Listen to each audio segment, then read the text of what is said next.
Hello, Jimmy. All right, Sharon, how are you, girl? I'm good, thank you. Nice to see you. Just filling in for Katie-Jayne. It's an emotional day today, so it is for Katie. Everybody, it's her son Liam's 7th birthday today, so she's about, but she's not really up to coming on today. Very emotional day for her. So, you know, my thoughts are with Katie. Liam, her son, 7 years old today. She can't be with him, and it's heartbreaking stories, as we all know. We all know. And to all those haters out there, leave the girl alone, because you know it's there's been a few comments lately and a few things said that aren't very nice, and yeah, I just think you need to think about your own behaviour before you start pointing fingers and making shit up about people that are going through shit like this. So yeah, have a word. You're right, Sharon. It's heartbreaking. We got to stop calling each other.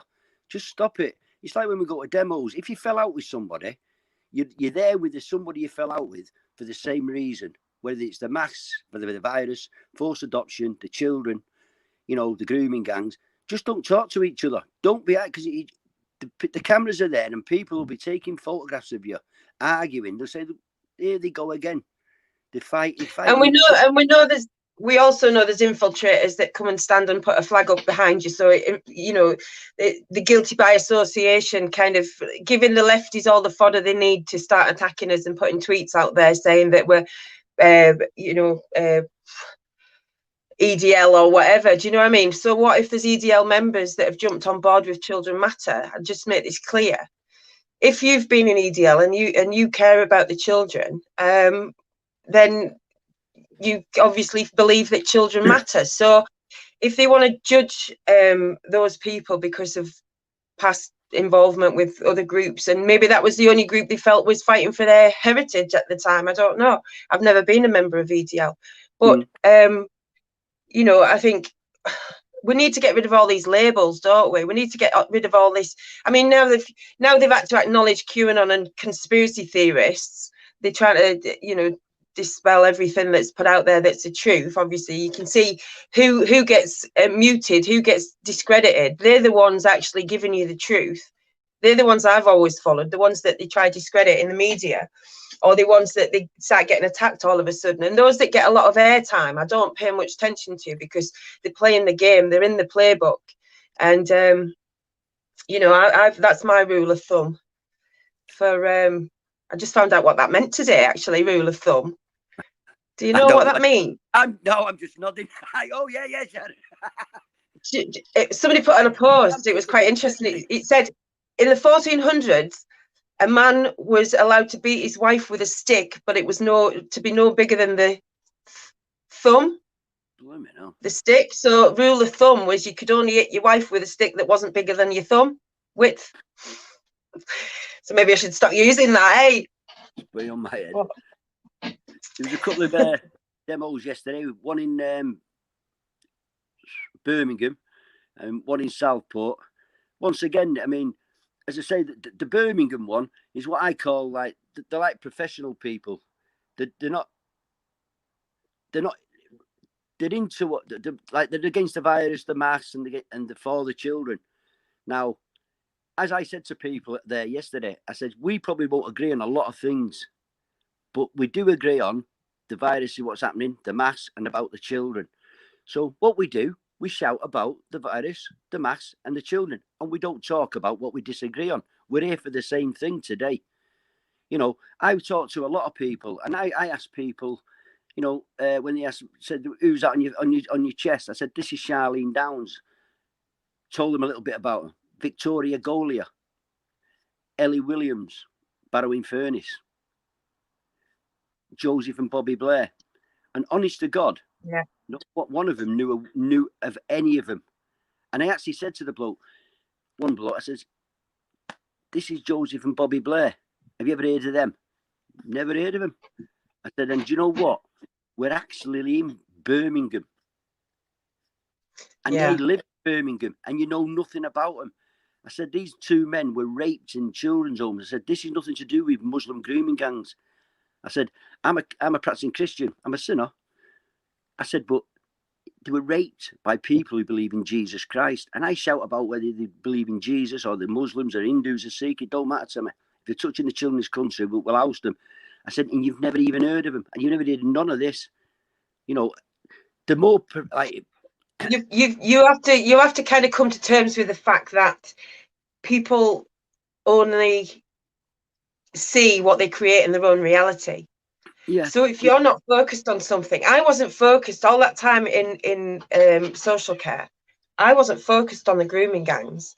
I didn't really know anything about it, to be fair, because I didn't watch TV. Well, obviously it's not on there anyway, but I was just so busy working with the families I was working with, and in the later stages looking after mum.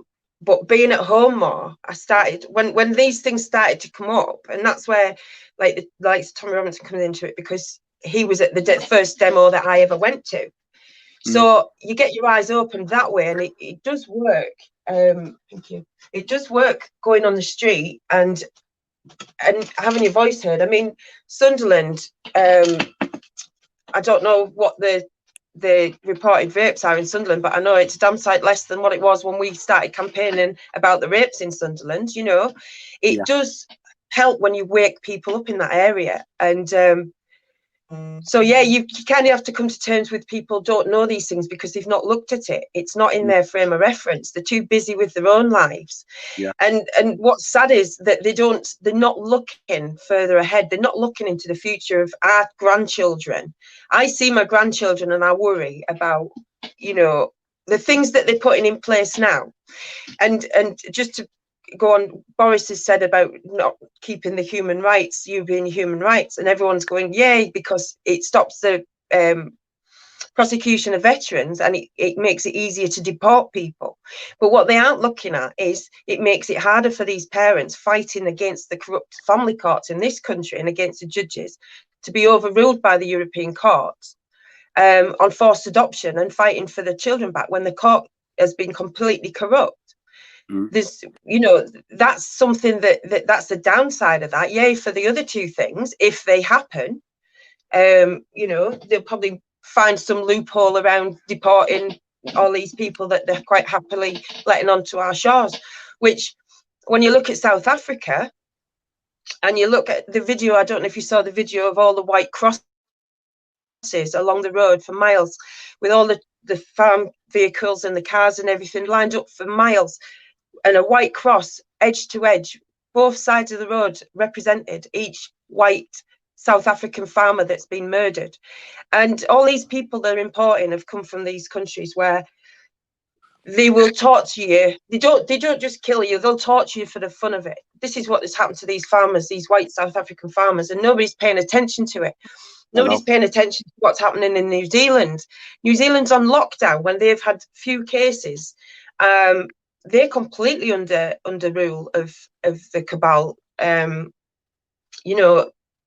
And when people are fighting amongst each other, and when people are name calling and taking sides because there's a dispute between whoever for whatever reason, the problem is so much bigger than your dispute, your opinion of somebody else. You know, if the person that you're talking about has committed crimes against children, fair enough, name and shame and walk away. But you don't have to start a campaign against everybody that said something against you. Christ, you know, where's your broad shoulders? Where's your British bulldog spirit? Do you know what I mean? Where is it? It's gone because they've emasculated the male population through 30 years of education. So, you know, we are against each other. This is how, I mean, people, Rachel from Dragon's Den put it brilliantly. I don't know if you've seen that, but I'll need to take a drink. Right. She talked about how Hitler didn't manage to control all of those people on his own. He got the public to police each other, telling on, you know, they're hiding somebody from the resistance in their attic or something. They were telling on each other. They were getting each other killed. And, you know, this is what they're doing with this pandemic. You know, mask wearers, not mask wearers. They did it the other year with the Brexit, stay or leave.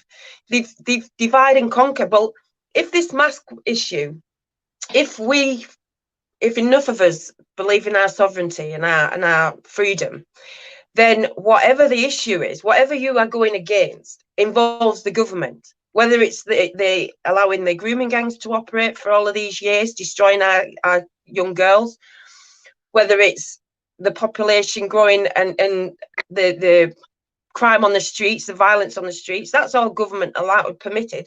Stealing children from families using mental health problems or post-traumatic stress or whatever cock-ass reason they want to predict the future with, that's allowed by they're training these social workers to do that. This is all government controlled. Every way your life's being destroyed is destroyed by the government. So, you know, whatever people need to come out about, the children are, you know, they're the ones that are going to have to face this future. That we might be saying, well, I'm 50 now, you know, I've only, whatever, right?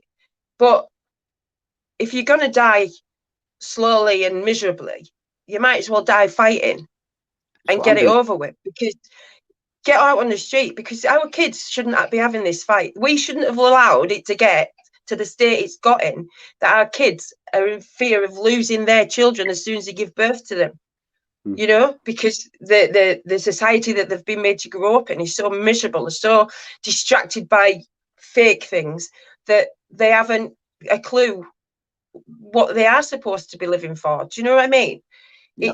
It's the children that we need to focus on. So if it's for the masks, if it's for the virus, if it's for the, I don't know, loss of any sort of freedom or corruption or whatever it is, you've got to fight this fight now for the children of the future. You know, so yeah. But we'll talk about the 19th. Yeah, we will be talking about that. As I say, I mean, the last demo I went before yesterday was in Nottingham, and I took ill again. And I'd only been out of bed 3 times since the Nottingham demo. But I mean, my missus is worried. But as I said to her, listen, I'm just laying in bed.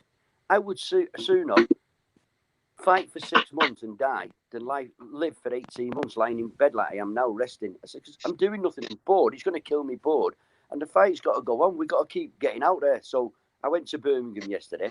It was about children, mostly about the mass and all that. And I was talking to people, and I was telling them I was in hospital on the 4th of July with an heart attack just after I did the talk. And it's a shame for first of all, I was having an heart attack. This is how bad it's got. When I was wheeling me around to get all these things done to me, I had no fight in me. I had to just do anything they said. I was in pain, and they made me wear a mask while I was having an heart attack to wheel me through the corridors. I was wearing a mask. I pulled it out, and I was like, but I had no fight to say, I don't want to wear this. This is wrong. How can I? I mean, I thought I was dying. It was the worst heart attack of them all. I'm in pain, and they're wheeling me around the corridors, having an heart attack with a mask on. And I couldn't breathe that well. I had no fight in me. I was like beat, I'm full of drugs, and I just pull it off my face. I'm like, I can't believe this in my head. It's absolutely disgusting. And I feel sorry for people because these people in Australia. Jimmy, doesn't that just highlight the fact that the NHS, it's like it's what they do with they built them up, you know, clap on the doorstep for the NHS, right? All the time there's people either fearing for the jobs for speaking out or just doing it anyway and saying this is all bullshit. And it just demonstrates how they're not doing the best for you in that situation by making you wear a mask because the government said so. It's not about your health at that point, is it? It's not about your safety, is it? It's nothing to do with you as an individual. It's about them following rules and showing that the NHS can't be trusted. Why would they put a mask on a bloke? I was actually having an heart attack, the worst pain I've ever been in. And I had no fight in me to start arguing with him. I just needed treatment to get, mostly it was just to get me out of pain. But I feel so sorry for people because when I was in, I asked for a chaplain before they did the operation on me. And I said, have you got a chaplain? Because I wanted a prayer. I said, yeah, we've got one, but he can't come and see you. He can't come on the ward. And I thought, I've got no one round me. I've got no loved ones there. And I've been through it before. So at that point, you were denied your dying wish as you thought it might be. You were denied that because of the government. So I've got no one around me, which I've had before in the past. I felt like it was just a piece of me. I can't have a prayer. And I thought, I don't want to die here on my own. I'd sooner die at home in bed. So I was out of pain. So that's I say I called the nurse. I said, I'm going home. They brought the people into me. Right, what are you coming? I said, I don't want your operation. I said, thank you very much for getting me out of pain, because this is the worst heart attack I've ever had. It was the most painful. You've got me out of it. I don't want the operation. I've got no mental illnesses. I put that in straight away. I've got no mental illnesses. I'm not even going to walk out, because if I walk out and drop dead, they'll say, how come he's gone out? You've not got no form signed. I said, I'm going to wait till the form comes. I'm going to sign it. So if I walk out and drop dead, you're in no trouble. But thank you for getting me out of the pain. But I don't want it. And the reason I want it was I wasn't sure it was going to come out. I thought I'm in panic mood, to be truthful. I've had no prayers. No one around me loved me. And I would feel so sorry for people that got cancers in hospitals, and these old people in homes. They've got no loved ones around them. They're on their own. They're like pieces of meat. And they must be frightened. And they're left. And they're not to be resuscitated. You're on your own. They're not to be resuscitated, yeah. You feel so alone. Pump them up with drugs. Yeah, and they must be scared to death. I've got no love around me. You know, when I remember when I'd be cardiac arrest, I had loved ones around me, and it felt great. And I went, right, quick prayer, I'm going in. I may not come out. He said that, but I had loved ones on me. And for these people that are dying in the beds, to have the loved ones around him, it relaxes them, and you feel that I'm loved, I'm comforted. My family are here happy, and you just go. They're dying, scared to death, and it's disgusting. They must be, these older people, even older than me, they're just like, no one's around me. And it's so unthinkable, because the only people around me, the doctors and nurses that did come, they've got these masks full on. It's not like the human beings. It's not like you're just a piece of meat in the room. And I'm like, you feel like a piece of meat, and I'm getting out of here. I'd sooner go home and die in bed. And that's what I did.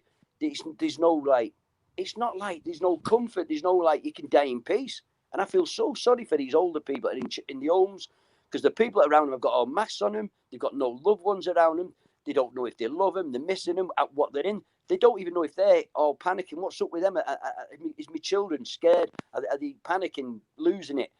Calm them down. I think a lot of them, Jimmy. I think a lot of them have probably got Alzheimer's and other things, and they're on drugs. And to be honest, they probably don't even know what's going on.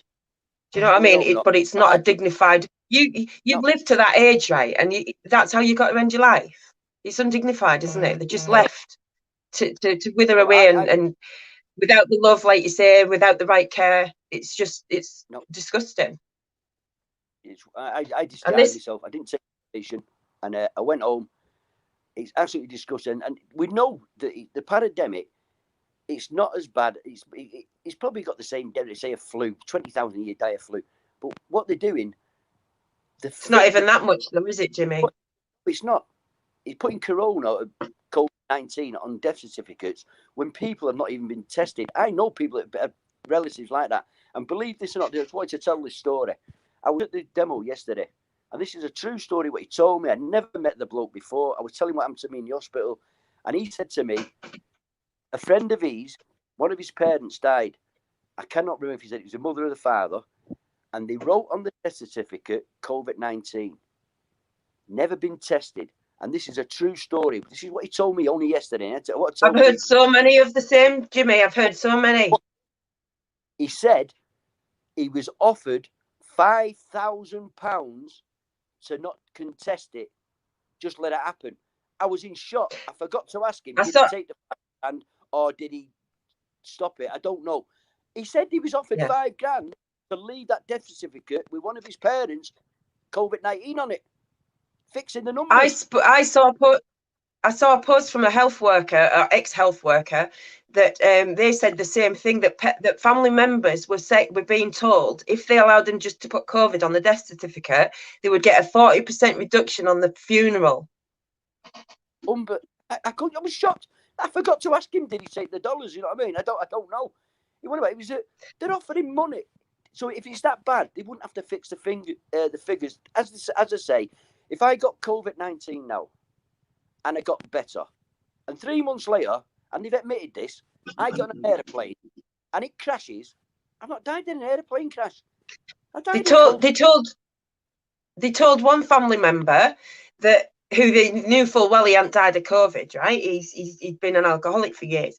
They told him that they argued it, and they told him that unless they put COVID on it, he'll have to go back in the fridge for 6 weeks till they can do an autopsy, and so the funeral will be delayed.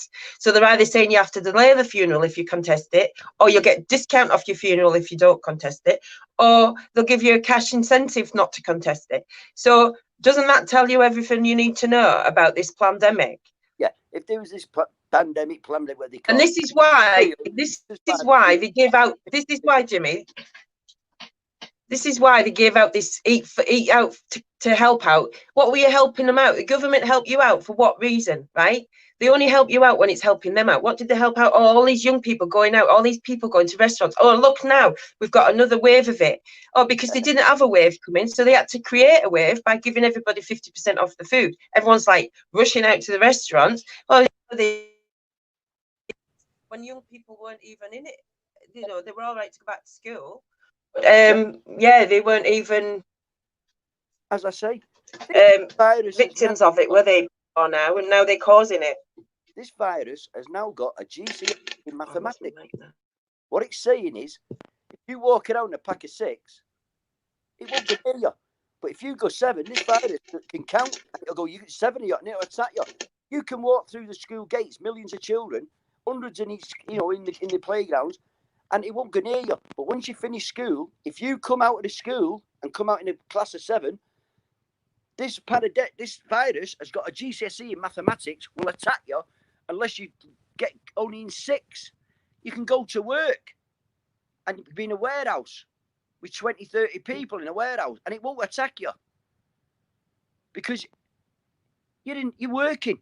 But when you finish work and come out the gates, if you come out with 6 of you, the virus will hold back because it's GCSE in mathematics it's got. It'll be all right. But if someone else stands in, there's 7 of you, you can get fined.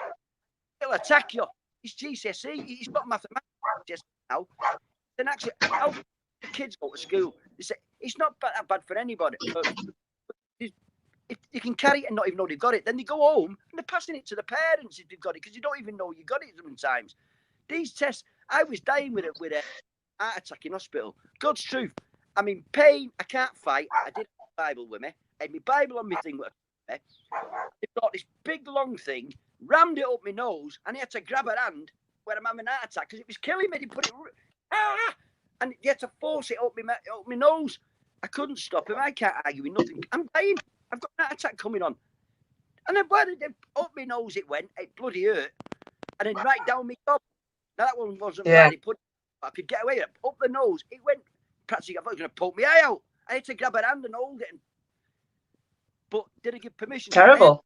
They could have done anything they want with me. I'm having an heart attack. It's my 5th heart attack. I'm in the biggest pain I've ever had. That much. I phoned the ambulance. I said, I don't mind dying, but this is the worst pain of them all. So they could do anything. So I couldn't fight when they put the mask on me while I was having a heart attack to take me through the corridors. I couldn't fight when they were sticking this up my nose. They just come and say, do it. I can't argue. I've got my Bible in me at one hand on me. But the last thing you should have been thinking about was having to fight anything at that stage, Jimmy. You should have been able to relax and know you were in good hands, shouldn't you? Exactly, Sharon. I was just relaxing. And I had to do this, and I couldn't. I was not in the mood or in any position to go, I do not want this. You're not doing this. Well, if you don't have this, arguing. I'm dying of a heart attack here. They put all me, mate. I'm going full of drugs. I've got my Bible on my belly. They just come, put it up. Got to have it. And it went right up my nose. And I gripped her hand and I went, oh, it's going to got to go higher. It had to go high right up my nose, this big long stick. I couldn't fight to stop anything. When they put the mask on me, I'm having a heart attack boiling me. I'm in a mood. I'm in pain. My chest is going tight. I took it off and I put it in. I'm like, I can't believe this. I can't. What can I do? I'm having a... Do you know what would be helpful? I don't know. Do you have like leaflets and that with all, all the stuff that you talk about on the streets with Charlene Downs and the others? Do you have like a leaflet of that information? What, on Charlene Downs? Yeah, well, any of them. The stuff that you like educate people about on the sheet. Do you have it on a leaflet form? I have a leaflet. I have leaflets made for Melanie Shaw. I have leaflets made for Carol Woods. I'm trying. I've had badges made for Charlene Downs just to keep her name out there. No one knows her. And because what I'm thinking, go on, is us getting more organised and, you know, putting this information out there, not just passers by on the street, because a lot of people that come to the demos know that's more a show of force, isn't it? We need that show of force. We need to show that people are coming out and standing up, but we also need to be doing things all over the place, everywhere up and down the country. Yeah, right. The sort of things that you're. I'm thinking of somebody in your position that's health problems or whatever, that want to get involved and can't go out on the street. They can't, you know, they haven't got the fight that and the enthusiasm that you have to be out on the street and using your megaphone and it's educating people and talking to people and things. So for them, I think if they've got something, they understand something that they want other people to understand, or they know about something that affects everybody, that they want them to know about, that they wouldn't see in mainstream media. I just think that putting that out, getting groups together in all areas that will do leaflets and putting, we can all just do our leaflets and door to door, you know, take the streets back by $1 letterbox at a time. And it's finding the people that, all those people that are willing to come and stand in a demo, recruit them to do the other work behind it, because most of those people go, what now? After they all come and show support and everything else, and you know they try to pull people off the street all the time, and so it's kind of now or never, isn't it? They've accelerated things, I feel, to get to this point.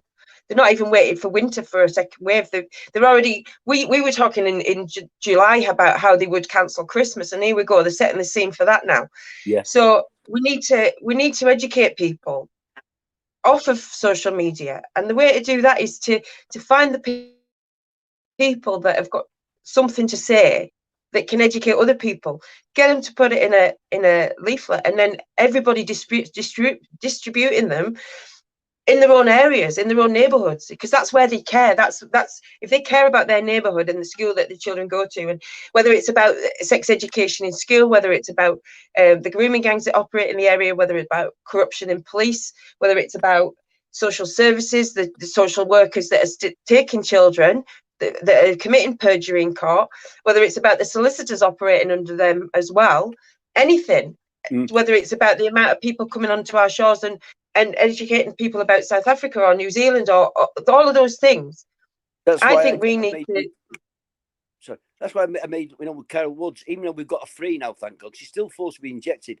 But this woman's probably the biggest name in forced adoption. Although she's whistleblowing a lot of other stuff that I don't even know about. There's so much. But this is a lady who was a level 3 social worker who wrote a statement out saying that, the child should be staying with her parents. And they tried to force her to change it to take this child into a care, forced adoption. And I saw her story when she first came out with it. Yeah, I saw that, and they completely destroyed her life. Oh, she just got out of the Orchard mental hospital, but she's still being forced to be injected. If I can get the leaflets out to him, but they're a bit heavy, and when we think it's just too much. It was heavy yesterday. They can go on the YouTube and hear what Carol Woods has got to say, even though she's free. She's still being forced to be injected. But it's proof that this is a social worker who's saying a whistle blew. Forced adoptions is real. And you can go on YouTube and listen to Carol Woods talking. And as I was saying earlier, Jimmy, everyone's going on about Boris Johnson coming out of the European human rights. That they can, that would mean that they could deport people easier because you couldn't use that route to stay in the country, and also that the veterans wouldn't be able to. They wouldn't be facing trial for things abroad. Yeah. But what they're missing out on is the families that are using those courts to fight forced adoption to win the children back. And unless he's going to put out there that he's going to look into the family courts and the corruption and the forced adoption issue, that coming out of the European human rights is going to be damaging for a lot of people's faith in overruling these judges in this country that are corrupt and stealing our children, basically. So that's another thing that people need to. I'm one of these people. You know, it is good. It is good if they do use that to deport people easier. They're great. If it is good if they can't, you know, persecute the veterans any longer. But it's not going to help all of these children, and the children are the next target. You know, they've targeted the elderly. They've targeted the children are their focus, and sexualizing them through schools to normalize paedophilia. Yeah, put it a doubt. Look at it through putting, put you know, Netflix, all kids. putting it into a lesson so that people say go to the government website and it'll tell you about what sex education is allowed in school, but what they're forgetting is academies and faith schools don't have to follow the government curriculum, so they can educate on religion and sex education in any way they want. And when they say in your chat, they put it into a science group, but they're talking about you know, touching yourself and whatever else, sexual pleasures, gender issues in primary schools. Parents around their own schools need to investigate it. They need to put the leaflets out there for other parents that are too lazy to investigate it, and they need to educate people around those schools about sex education in schools and why, the reasons for it, the bigger picture for it. I mean, the NHS dance, right? G4 security, right? They've got their hands in every pie now, right? Government funded security. I said that from the very off. When they started with the Olympics, I first heard of them when the Olympics in 2012, G4 security, a friend of mine was working for them. And it was massive. And I was like, where has this G4 security sprung from all of a sudden, right? And now they're in charge of transporting asylum seekers, housing them, the prison system, everything, right? Transporting money, everything, right? And now this COVID thing, G4 security. Again, these COVID wardens, or whatever they're calling them, they're giving them £11 an hour to COVID police, basically, £11 an hour to work for the council. They have to have an SIA badge. Yeah, marshals, right? They have to have an SIA license. They're worthless. SIA licenses are done through G4 security. Most of the training is done through G4 security. Again, G4 security, right? Yeah. Government, this is how they've started policing us, marshal state, without us even realizing. Because if you're not taking notice, I took notice of G4 security a long time ago with the Olympics thing, right? Yeah. And but going back to the Olympics NHS dance, the last part of that, after the COVID dance bits, and the TikTok dances and all of that, they were basically telling us they're coming for our children. They're going to take them out the hospital bed, right? This is what they're doing. Yeah. And people need to be aware of that. They need to look at that. This is what Katie and everybody on the Children Matter team is fighting for. She has had to live with losing her children, not having the care of her children, right? But she's also concerned with her grandchildren and her little ones that, you know, nowhere near that stage, but she can see, as most of us on this campaign can, how are they trying to take out the children? It's Handmaid's Tale.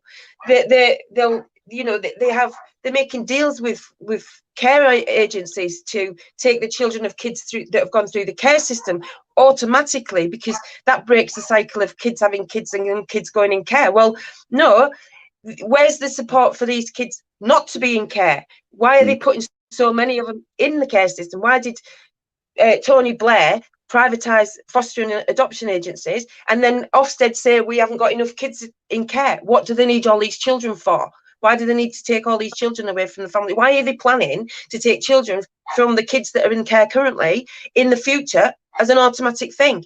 This is the way it's going, folks. And if you don't take notice, you will not be a grandparent. You will not be a parent. You will not be. You will have to be in the oligarchy to have children. Or you'll have a Handmaid's Tale somewhere that's not allowed her own children, but she can have yours for you. You know, made to order. All of these kids jumping on the mental health bandwagon, pushed through the schools, wheeled through past them, all these gender issues, mental health problems, kids on fucking medication, right? Yeah. All of these kids are setting themselves up to be surrogate parents to the fucking state in the future, and they have no clue about it. All these girls strapping their tits down and pretending they're boys because today I feel male. Well, fuck you, you've got a male and a female side. And if you don't accept that in the two, you've got a dark and a light side too. And for God's sake, take some time to look in the light side. Look at the spirit side instead of the ego, because that is going to save you and save humanity from what they're doing to us. Because it is, I sound crazy now and I'm getting off on a rant, but it's serious shit, folks. And if you don't take any notice of it, why are we wasting our time? We have to educate. And I just think that if we go letterbox to letterbox, right, we put it on their doormat. If they don't want to read it, so be it.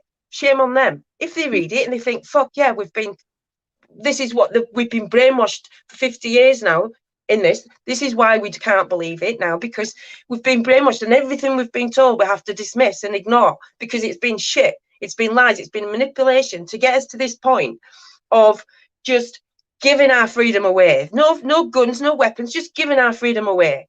And then, you know, the rest of us that are willing to fight, they'll be taken out one way or another, destroyed one way or another. And then all you're left with is the sheep. But that doesn't help my grandchildren because they're little warriors already. You know what I mean? What's going to happen to them? That's what I care about. I couldn't give a shit what happens to me. But I know my family could.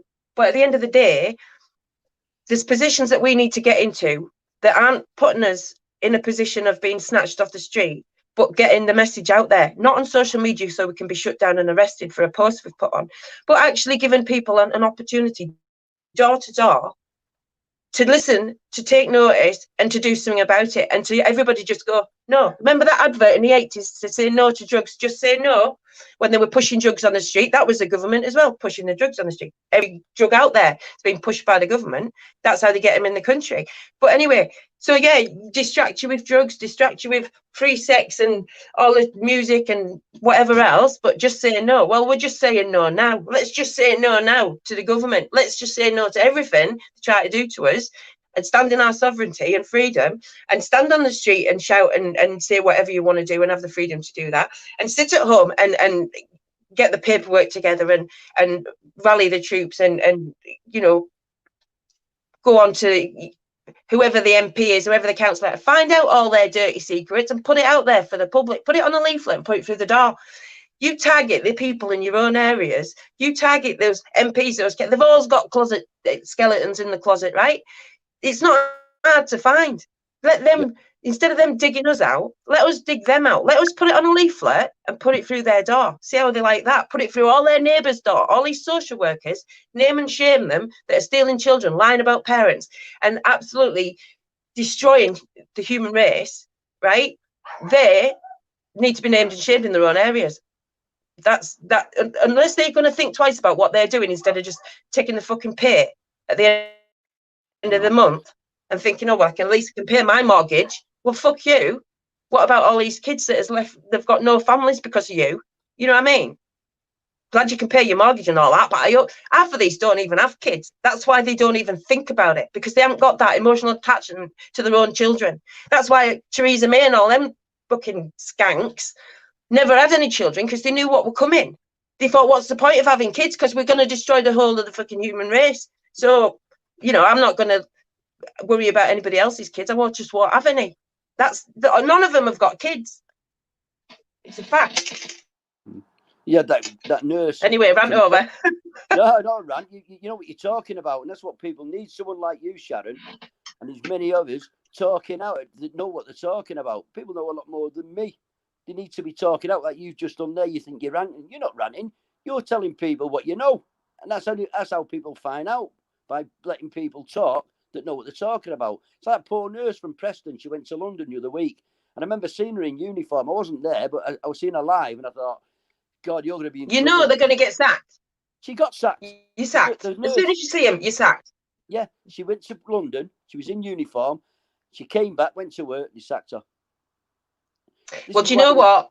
I consider her a light worker. We're all light workers. We're all spreading the light, right? She knew it was more important for the human race to stand up and tell the truth than it was about her own job and her own welfare. Well, hats off to everybody that does that, because you're brave souls, but you are compelled. I know myself. I've been through it. I never thought that they just took kids like that. I thought, well, there's not enough foster carers for them to be threatening to take all these kids, right? Parents used to say to me, they threatened to take my kids. I was like, well, there's no foster carers. How can they just take your kids? No, they're just threatening that. So you do as he tell you, right? But then after I leave, I find all this out. And then this is why I have some compassion for those people that are blind to it or defend it, because they've not even looked at it. They just dismiss it because they can't believe that that would be the case, and they're any part, and in order to carry on in that job, they have to ignore it anyway, because how could you be part of that if you've got a soul, you know? Yeah. But if your ego is so big, if you're such a narcissist that you don't give a shit, well, you know, karma is a bitch, believe you me. You will pay for your sins. Yeah. One way or another. Every child's soul that you've stolen, you will pay for. Mark my words. Yeah. 4 years ago, I'd have never believed what's happening in the children's homes. I would never have believed about these grooming gangs that are going on. Only 4 years ago, and I'm 60 odd. And gee, I can't believe it. Ministers, MPs, children being raped in the children's homes, grooming gangs, and they're hiding it. You know, they've gradually positioned all of these pedos, they've gradually positioned into the highest positions of power so that they can get away with it. Why do you think the grooming gangs have operated for so long? Getting away with it. It's there's white. Did you know what? There's white families that groom that these paedophile rings, men and women in these parents in these paedophile rings, who will sell their own children once they get past a certain age. They've groomed, they've had their use out of them, they've passed them around to friends, and then they sell them onto these grooming gangs when they get to a certain age, like 11 or something. Some families actually do that to their own children. Can you believe that? I believe it now. 4 years ago, I said, you're a nutter. 4 years ago, you're mad. You're eccentric. You're crazy. Goodbye, woman. That's what I'd have done. Never believed it. It's like in 2008, Gordon Brown, the Prime Minister of this country, and Jackie Smith, the Home Secretary of this country, in 2008, two of the most powerful people in the country, sent memos to all the police forces saying that these young girls have made a valid choice of a lifestyle. Do not get involved. This is to the chief constables. Hold on a minute. How can you say 10, 11, 12, 13, 14-year-old girls have made a valid choice to take drugs and to have sex with adult men? They're not old enough to make that decision. They cannot decide at 12, 13 years of age, I want to have sex with you. And as I shout out sometimes, if a 14-year-old girl stands in front of me and I knowingly know she's 14 and she gives permission for me to have sex with her, and I do, I'm a rapist. I have just raped a minor. She's too young to give permission. And you've got the Prime Minister and the Home Secretary in 2008 giving memos to the chief constables. Don't do anything. They've made a valid choice at that age. They're too young to make that choice. They're minors. They cannot make that decision. So what they're missing? They do. They've got the boss of the world. What they're missing out there, Jimmy, what they're missing out there on is the actual term grooming that they use for these kids, right? The process of grooming. I mean, they only have to look into what that means to show that what they're saying is ridiculous. Because even if the child is saying, well, I'll go there willingly, or I like, you know, I'm on drugs, or I need my drugs, because you get them on drugs, so they need the drugs, or they're scared to death because the family. If they're saying they're going there willingly, right, which they're conditioned to do, and the police go, oh, well, that's her choice. Well, are you completely missing the whole grooming process, which was unlawful? You know, so anyway. What you can just, it's always been child deficit, right? It's always child. So these kids that decide later on in life they want to prosecute somebody as an adult, right? They can't do that because likelihood is they've been in some sort of trouble, or they've had some sort of drugs, or they've had some sort of mental breakdown because of what they've been through. So therefore they're not a valid witness to that crime. So there's no justice for anybody. So people just give up because there is no justice. They can't give permission. They're too young. There's a legal age. They're underage. Especially when they're 10, 11, 12, 13. What? But they're ignoring that part of the law, aren't they? Well, we know this with Ellie Williams in Barrow-in-Furness. What did they do? They put a chief constable, Dean Alden, Chief Superintendent Dean Alden, onto the television and said they'd done a 12-month, doing like what they did in Manchester. They'd done a 12-month investigation and they found nothing to corroborate there's any grooming gangs in Barrow-in-Furness. Then a few weeks later, they've arrested up to 4 people for grooming from 2010. So it was going on. They were doing investigations. They found people. They've arrested them. So he went on the telly and lied. And we've seen Ellie Williams' body. Listen to me. It's not just happened to Ellie Williams. When you look at Ellie Williams' pictures, this is a young girl that was probably groomed from the age of 13. She was 19. And in case you don't know everybody, what happened? She was on tag on curfew. I can't go into it all right now, but she was on curfew. She got messages threatening her to come. They wanted to meet her. They wanted her out there because she's money. She's a piece of meat. They'd be nice to her. Then they'd threaten her. Then they'd say they'd beat the families up and all that. After 7 weeks, Ellie Williams came out of her house and went to him. They took her to someone's house where 3 Asian men raped her. It's rape. That wasn't enough for them. After they made the money on these 3 men off Ellie Williams, what they then did is said, you're in debt to us for being away from us 7 weeks. She owes them money. They kicked her head in. They beat her and battered her. They nearly cut her finger off. This is a young girl who'd had enough. She was 19 right now. She'd had enough of it. She took it for years and said, that's it. She went on social media, everybody. She lifted her jumper up and shown her breasts to the world. It was smashed up, bruised and battered. She's shown the people the insides of her thighs, the outsides of her thighs, her buttocks, her back, her ears, her face. How she never ended up like Charlene Downs and Victoria Agolia from Manchester. How she never got killed, I'll never know. But they've been doing this for years to her. And she opened her mouth on 19th of May of this year, told the world this is what's happening. And guess what, everybody? On the 20th of May, they got her and they've arrested her and put her in prison on remand. And that young girl, who is a victim, who is a survivor, is in prison till the August 2021 on remand. Is this the same? Is her parents, who is that, the one whose mother is a Labour councillor or something? Yeah. Yeah. So it's a complicated do you think thing. that she's not on her own, Sharon? There's another Ellie down there. She'll be speaking out in around October. There's another Ellie going to talk. They've got her on something. She's going to court for something.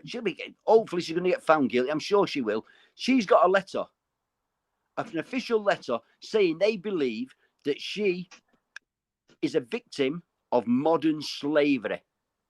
In 2020, she's a victim of modern slavery. They also believe that she's a victim of forced criminality. All charges against this young girl should be dropped. They know that these groomers force them to do things. It's not if she's done certain things. I heard a story. Yeah, go on. I heard a story. I don't know any details, but this the person that told me about it works with in this area, and so I have no reason not to believe that a girl who was witness to a gang rape, I don't know if it was her friend or what, she went home, told her dad what had happened. He said, don't put it on social media, phone the police, we'll speak to the police. So an officer came round and they said the same, don't put it on social media, all the rest of it. The next day, I think it was the next day, this girl was approached at school. I think she was approached at school. If I'm getting the details right, forgive me if I'm not, but it was anyway. The upshot was that she was approached and told that if she said anything, her little sister would be next. And it's like, well, how did they know? It was either a home or a school. How did they know where she lived or where she went to school? And how did they know she had a little sister? The only person she'd told about it was her dad and the police officer. So how did they know about her? And another case was a kid that had escaped from the, I think she'd been a victim of the grooming. Well, obviously been a victim of the grooming. She was in care, I think. Anyway, she got placed in a safer place, and she started school 2 days after going to the school. They picked her up from the school and raped her, and they told her that the social worker had told them where she was. This is what and so these are 2 stories I've been told by somebody that works in that area, and I've no reason to not believe them. Yeah, what so the establishment is against. What sort? We have too many infiltrators in the establishment. Yeah, well, we know that. And what sort of does it send out to the children when they see Ellie Williams locked up, and she had all them photographs and that? What it says is they won't believe you. They know it's true. It's going on in Barrow. He's saying, don't talk out. And the groomers will use it to these young girls, 10, 11, 12, 13, 14-year-olds. Shut your mouth. You see Ellie Williams, she opened a gob. She had all the pictures. And where is she? She's in jail till the end of next year. That'll happen to you. And then they'll even say to him, hold it, how old are you? 13. What are her parents? What are her parents saying about it all, Jimmy? What are her parents saying about it or doing about it? I don't know, because I've never talked to them or anything. We do. It's 100% going on. I mean, I believe that letters, they do it through emails to them. They give them. I would, you know, with her mum being in the Labour MP and Labour councillor or whatever she is. Guys, just be a bit cautious because the signal's overlapping a bit. To be truthful, you know, as all I know, letters should be sent. The letters direct, because it makes them work. It costs them money to open all these letters. She's getting letters, and you know, she's got something to read. She can write back. It's costing her out because they're sending self-addressed envelopes, and it shows them how much support she's got. You know, things like this should be done. To be truthful, Ellie Williams, he seems to be going quiet. He seems to be dying, and it's got to be. It's again the victim. The victim is persecuted, and the persecutor is free to do what they want. It's just a typical example of British law, isn't it? British justice or injustice. I was trying to highlight her. Nobody knew about her. Nobody knew. I said, this is the latest one, Barrow. No one knew at this demo. There was over 300 there. I told as many as I could. Nobody knew about her. Didn't know about Charlene Downs either. They didn't know about Victoria Goliath either, believe it or not. They don't know. We've got to highlight it. You've got to get it out there. That's because everyone's hypnotised by the TV and they believe what they're told. They think a lot of people still think that if that was the case, it would have been on the news. That's what they think. Well, he's put him on the news, but the thing is, the chief superintendent, D. Holden, has just been on the news and told millions of people they've done a full 12 months investigation. There's nothing to corroborate any grooming gangs in Barrow-in-Furness. And yet a few weeks later, they've gone and arrested 4 people for the same sort of thing. So he was lying. It was happening. So what? To get the yes to release Ellie Williams as soon as possible. And the other girls will talk out and go, they do believe it, they've released her. But right now they're going, I ain't got to prison. I ain't going to be taken in care. They'll take me away from my mum and dad, my brothers and sisters. I'll never see him again. He's sending the wrong message. It needs to get highlighted and get thousands of people talking about Ellie Williams and what's happening in Barrow-in-Furness, because it's not just happening here. It's happening around the country. Manchester did it. They had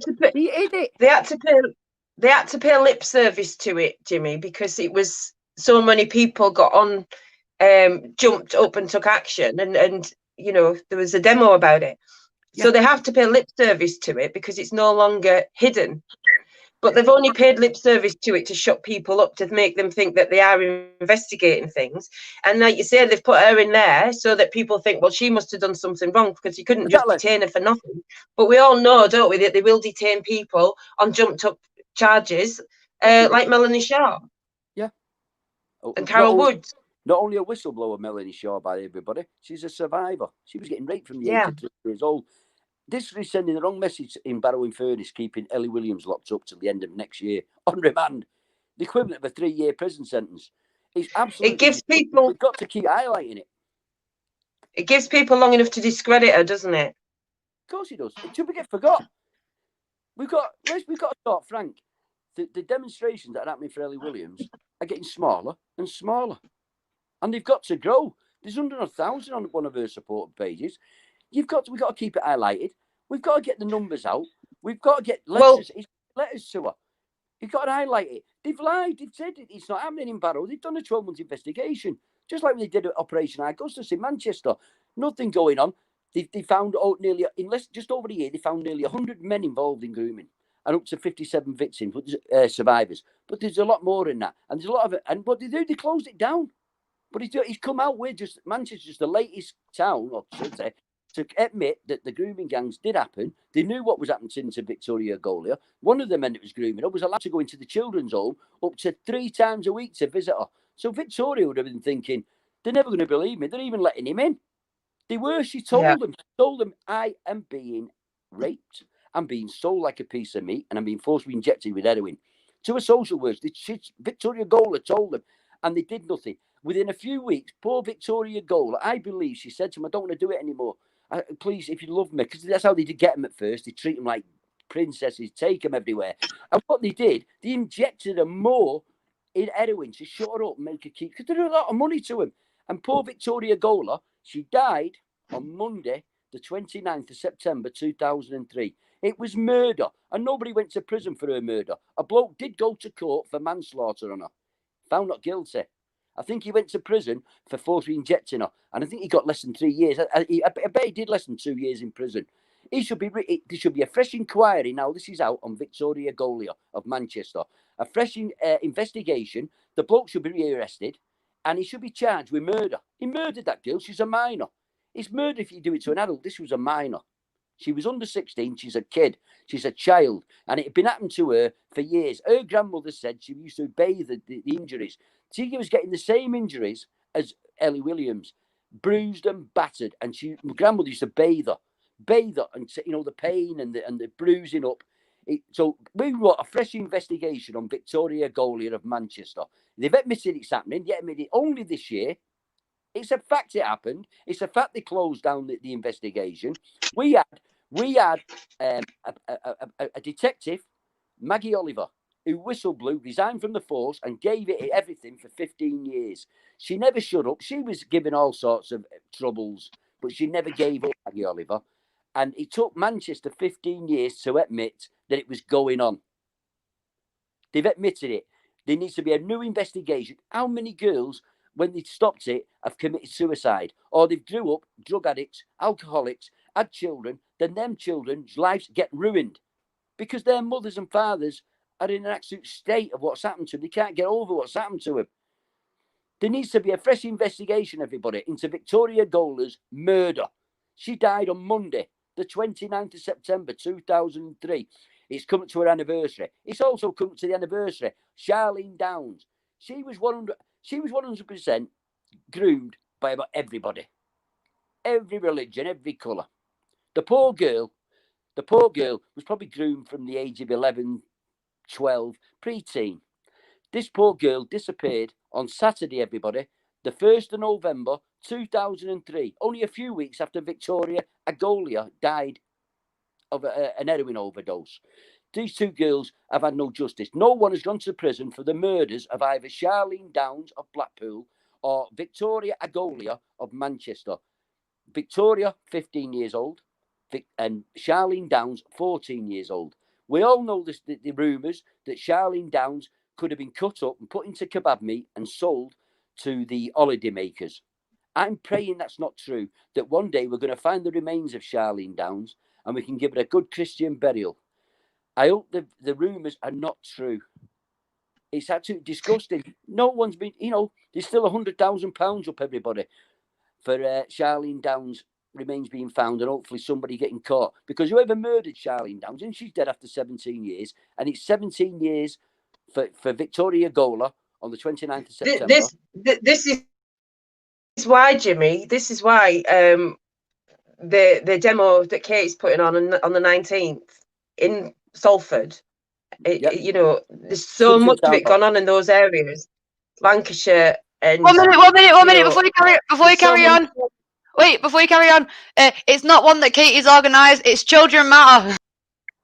All right, sorry, Children Matter. We know you've not organised it, Katie. You've not organised it. It's Children's Matter. God knows who's actually organised it. As all we've done and seen, everybody, is it was on Facebook that there's a demonstration at Swinton Town Hall, 12 noon on the 19th of September. I haven't got a clue who's organised the blooming thing, but it's a good idea. So what I've done, I've personally shared it myself. I don't know who's put it up. Well, like I say, Jimmy, I think this is why with this demo that's been organised in Salford, just cut the other bit out, is important. There's so many areas around that area, Blackpool, Lancashire, all of those, Manchester, all of those areas. Still going on. Where, it's not a secret anymore. So anybody in those areas, there is a demo going on the 19th, Salford Town Hall. If you care about what happens to the kids in your areas, then I suggest you go along, because that's what this is about. It's fighting for the children's rights, freedom from abuse, for families really to regain their family status. because we no longer have any say over our own children. And we can't keep them safe. The law goes against us to keep it safe. So if you care about those issues, and the fact that, you know, forced adoption is a massive issue, and what Boris Johnson is about to do could make it even harder for parents to fight the corruption, then yeah, Salford Town Hall is the place to be on the 19th. Carol Woods is as I say, she's the biggest name in forced adoption. She came out in 2000 and told them they're trying to make me change my statements to take children into care. That's forced adoption. This is a genuine level 3 social worker saying, I said no. And she whistle blew. And I'll tell you what, everybody, just like Melanie Shaw, she paid a massive price for it. But you need to go on YouTube and listen to Carol Woods. She's whistle blew a lot of things, but she's definitely whistle blew about forced adoption. You hear her telling you. I saw her talking to somebody the other day. She was interviewed by somebody the other day, and she was saying how when she started on this campaign, it wasn't really heard of. People were, you know, she said, but now people are actually talking about it. People are taking notice of it, and so she's still campaigning, and it's easier for her now. Because still getting force injected to this day. The reason it's force is she was asked, you give permission to still be injected for, you know, when you release, and we'll release you. If you don't, they'll just said goodbye and we'll see you in 6 months. If they went up to her now and said, listen, you've got a choice and we won't put you in the lunatic asylum, do you want to have this injection? She would say no. She can't say no because she'll be re-locked up. She's suffering to this day. She needs justice. She's lost everything. She's been doing this for 20 years. And this woman, forced adoption, if you don't believe it, please go on YouTube. Carol Woods, you will hear a level 3 social worker whistleblower, paid a big price, will tell you she would try to get forced to sign things to take children into care when they didn't need to be. She said if they didn't, she'd have signed them. No way, and she would not change it. And she whistle blew on it. Forced adoptions is real, everybody. Carol Woods, YouTube, get a name, and still getting persecuted to this day. They know. I mean, I've heard from so many people as well, parents who they've maybe got children already and they've been asking for help from the social workers because they've got some mental health problem or drug addiction or something, and they've obviously they don't give them the help that they're asking for. But as soon as they need a supply of children that age, or as soon as that person becomes pregnant, they will then use what that person has told them when they're trying to get the help, bearing the souls to get the help they need, which is not forthcoming. They then risk losing their children because they use what they've told them against them to build a case and forcibly adopt their children. Yeah, there was a case only the other week. I was too ill to go. I wanted to go and support the family. 5 children. They give 3 children back to him. There's the young son, only a young lad, Michael, James, and Elizabeth. I wanted to be alongside social services to support them. I was just too ill to go. They took the 2 young children. They give them the 3 elder children back, but they kept the 2 young ones. Forced adoption. They're going to disappear. They're only young. They can flog them. They're going to make a lot of money. If they're good enough to take the 3 children back, they're good enough to take the 2 young ones back. Why they keep the 2 young ones? They're flogging them because they can get good money from them. They can get rid of it. And it's wrong. These parents, if you found them good enough to keep 3 children, they'd be good enough to keep the 2 younger ones. Why are you keeping them? And I wanted to be there for them because this Michael James, this little boy, and Elizabeth, the little girl, should be given back to their parents. I wish I could have been alongside social services to support them. There should have been a lot more there. I wish I could have got there. And if it happens again, you know what my worry is? My worry is that although Trump's doing a good job of exposing all this child trafficking and everything else, the supply isn't going to meet the demand. So where will they get that supply from? Do you know what I mean? Because you cut off their supply, they're going to have to hit other places harder where they still can get a supply. It's wrong. I mean, I hope they've not been signed away. I hope they can carry on fighting. You know, when you see mothers like Katie-Jayne, you see mothers like Jill. Some people know her as Marie. I know her as Jill. I'm always going to call her Jill. These are good mothers. that are fighting tooth and nail. If they were bad mothers, you don't see them drunk and all that. The good mothers that are fighting, crying all the time, fighting for the children. They're fighting for the children because they love them. And it blows my mind. I think, why are these mothers not being given the children? They're fighting tooth and nail. Young Jill, she's on the streets on her own. She'll go out on her own, fighting. You know, and there's more than just Katie-Jayne, and there's more than Jill. There's hundreds of the mothers like that, and I've spoke to him, and I'm blown. I think, why are they taking these children off these parents? They're good mothers. I've never seen them drunk. I've never seen them drugged up because they're too busy fighting for the kids. But Jill and Katie-Jayne, they don't even just think about themselves. They're thinking about other children and other mothers and fathers, and they're fighting for them. They're putting it on the line. It's costing them money. It costs Katie-Jayne nearly all the money she's got, putting out, getting things on, buying badges and putting anything and fighting and travelling everywhere. And same with Jill. Breaks my heart when I see Jill out fighting for the two young boys. And I can't see any reason why she's not got the children. It's mental. But she doesn't just think about herself. She thinks about other children and other parents. And Jill's everywhere. And because we get to a point, don't we, where we think this can't be done in vain. We have to stand and fight, because we might have lost a battle of our own, but we have to keep fighting to, fighting back for other people, because until everybody knows about it, we can't do anything about it. Because unless people acknowledge it, unless people see it and believe it, or God forbid, experience it, but we have to depend on those that have experienced it, because they actually know what goes on. Fortunately, a lot of them are gagged, or their mental health problems have got even worse because they've tortured the life out of them through the process of taking their children, and now they're just living in hell. And so they haven't got, it's that turning point in their life where they have to get to a point where, do you know what, I've lost everything anyway. What have I got to lose? Face the fear and do it anyway, because I've got to go out fighting rather than just accept defeat. And so it hasn't, whatever happens to you hasn't to be done in vain, or allowed to be happen in vain. You kind of have to use that, turn it around as your strength, that you've done it to me, but I'm going to make sure, I'll raise hell while you're doing it to others, and I'll make sure people know what you're doing to others. And like you say, you risk being locked up, I guess. Well, they do. And then we've no freedom in this prisoner war camp they've created on this fucking country anyway. We're all living in a prisoner war camp at the moment, aren't we? We're all held hostage.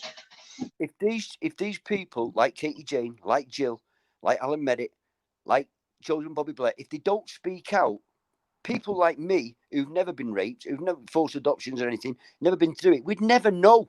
And that's why I say to Joseph and Bobby Blair, I say, you've been raped as young boys. And it's disgusting. But you've got to have people like you lads to speak out, like you, Alan Merritt, like you, Jill, like you, Katie, speaking out of these things. Because you look at me and you go, Jimmy Yat's never been through this. But do you know what? With me speaking out and him listening to us, he believes. So they've convinced people who's never been through it that it exists, that it's happening. Now I'm telling people they've got to do it, and I thank them so much. Go on. Have you noticed that? Sorry, it's all right. I butt in. I'm sorry. Have you noticed how with the children's homes, like Bobby and Joseph's experience was a Catholic run home, or all these religious based orphanages, schools, whatever. The abuse was happening. It was rife in those places. And then these kids started to speak out as they got a little bit older, from the 50s and 60s, where they were abused. And then, lo and behold, in 1970, they create social services. And then the care homes then are to do with social services. And they start getting abused in them, and it takes the heat off the religious section. Victoria, do you see what I mean? Yeah, so they just think, well, we've had our time with the religious stuff. It's too public knowledge now. Let's use the care system. Let's set up the care system in our favour, so that we've got access to abusing these children. Because that's what it looks like to me. They've switched whoever, like they switched presidents or prime ministers to serve their purpose. I think the heat was too much on the religious stuff. They had to move it. So in 1970, they created social services, you know, and look what's happened there. Most of the kids, we know it's people even in power. People never believed it.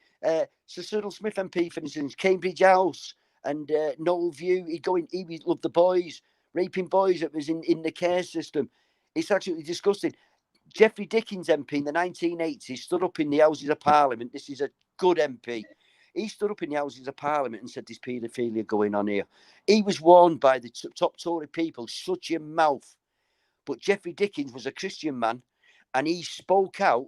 He gave 3 dossiers to Lord Britton, who was the Home Secretary at the time. And guess what, everybody? Unfortunate choice, the third person to give it to, wasn't it? Exactly. They went missing. He hadn't even a name. Geoffrey Dickens was threatened, was scared for his life at one time, and he gave a name of his own mate. Funny how Childline popped up around that time, so that they could keep tabs on who was reporting these prominent paedophiles. Yeah, we know. He's absolutely disgusting. He's mental. And as I say, Geoffrey Dickens, by the way, a very good MP. He kept telling everybody. He gave dossiers in. He gave his own mate's name in. When he was asked about it, he said, the children come before friends. He gave the name. All these documents went missing that he handed in. Lots of names. He named a massive big name as well, by the way, in the 1980s. He was warned not to, threatened with his life. He never gave up. He's got now, he got Louise Dickens. This is the granddaughter of Geoffrey Dickens. By the way, they used to, what could they do? See, they had control of the TV, the papers and the radio. There was none of this internet in them days. So they had control of that. So what they did with Geoffrey Dickens, they tried to make him look an idiot. So they call him a clown and laugh at him. And they even give him a nickname called Bunter to make him look stupid. No one can listen to him. Wish the internet was around in them days as it is now. But do you know what? Here we are in 2020. And we all know now the truth tellers, isn't it? Exactly. That Geoffrey Dickens in the 1980s was telling the truth, the old truth, and nothing but the truth about what's going on. We know that with all the names that's coming out. There's been a recent former MP only a few weeks ago. What did he get? Suspended sentence. Should have been a prison sentence, suspended sentence. We know it with Sir Clement Floyd MP deceased, Sir Cyril Smith MP deceased, Lord Jenner, Lord Britton. We know it, but it comes out normally when they're dead. We know that Geoffrey Dickens was telling the truth in the 1980s.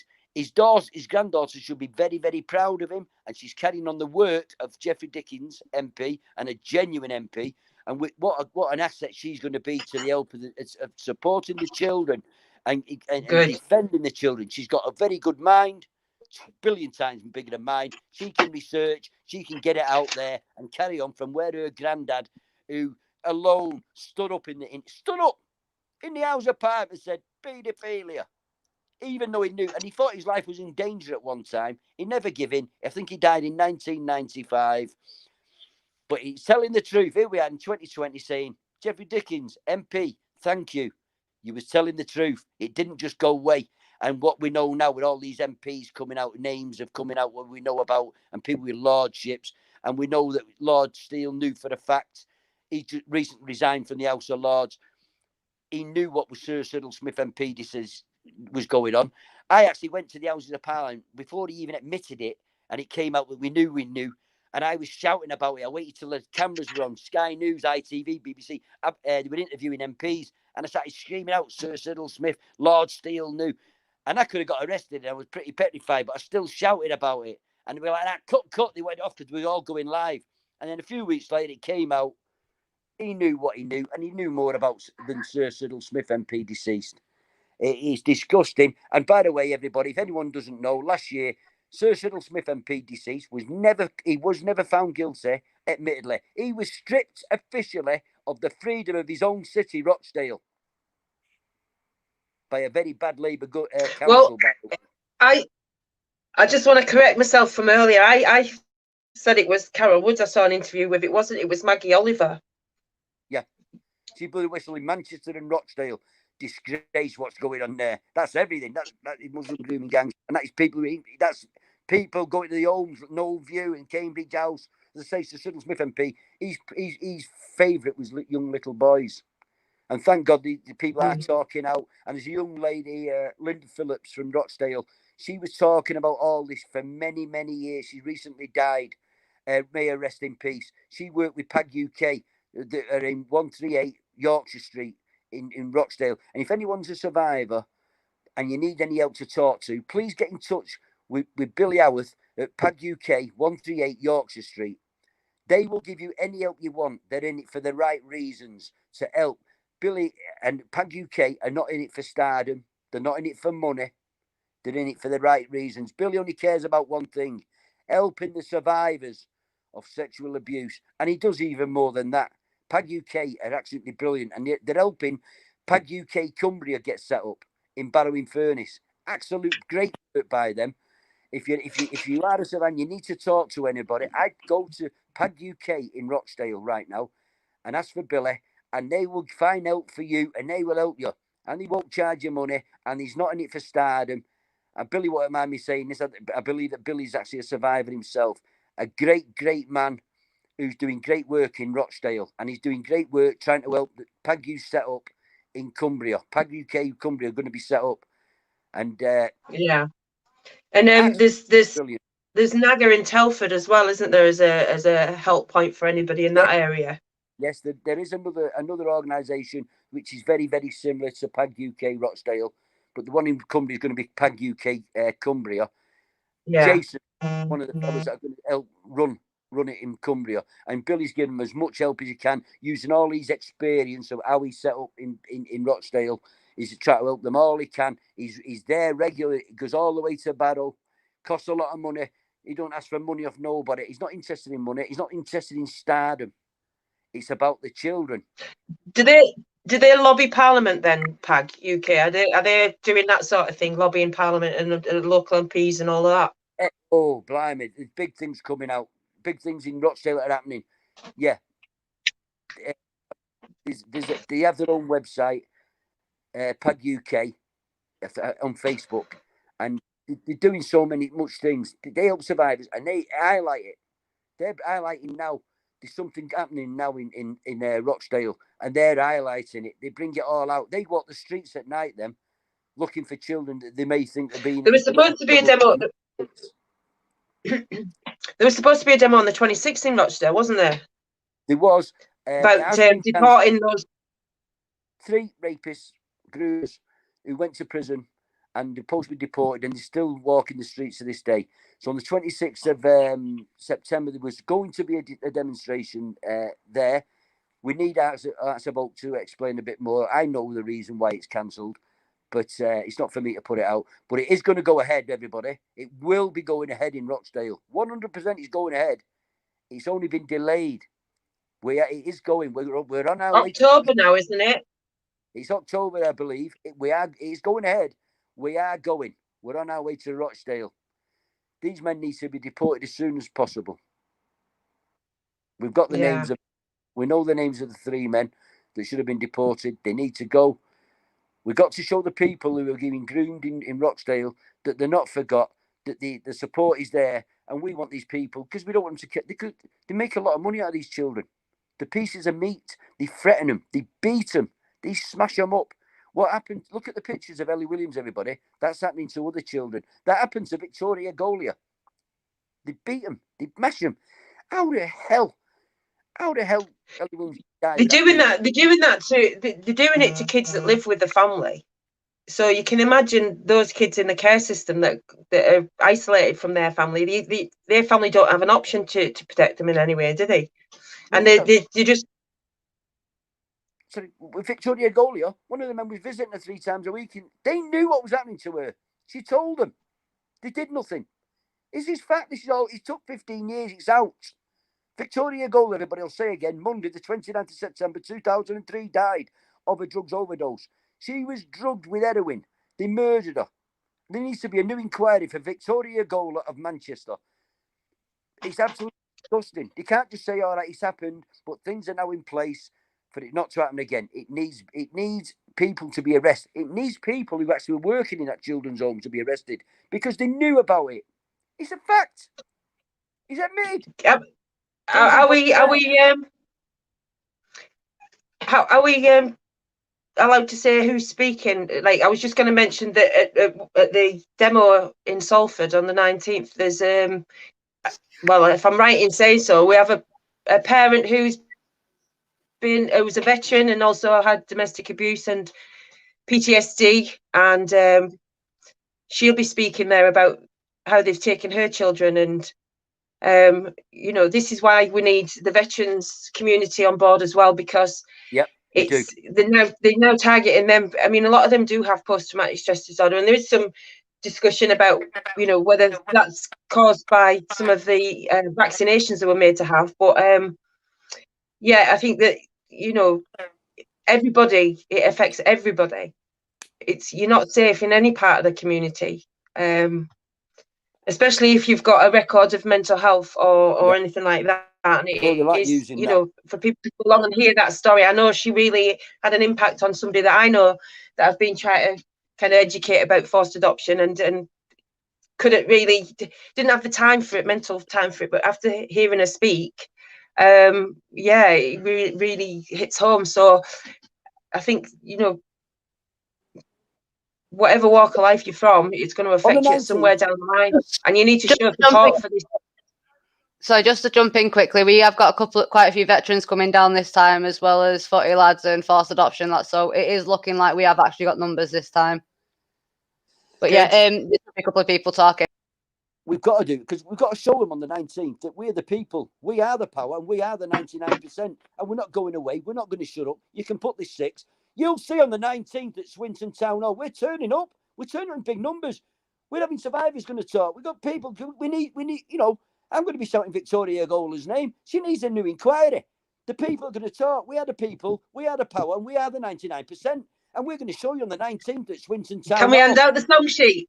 Can we hand out the song sheet? I love that song. The guy altered it a little bit, didn't he? I know he did it about New World Order. You can shove your New World Order up your ass, but he's now adapted it for a modern version, which I loved. I saw that.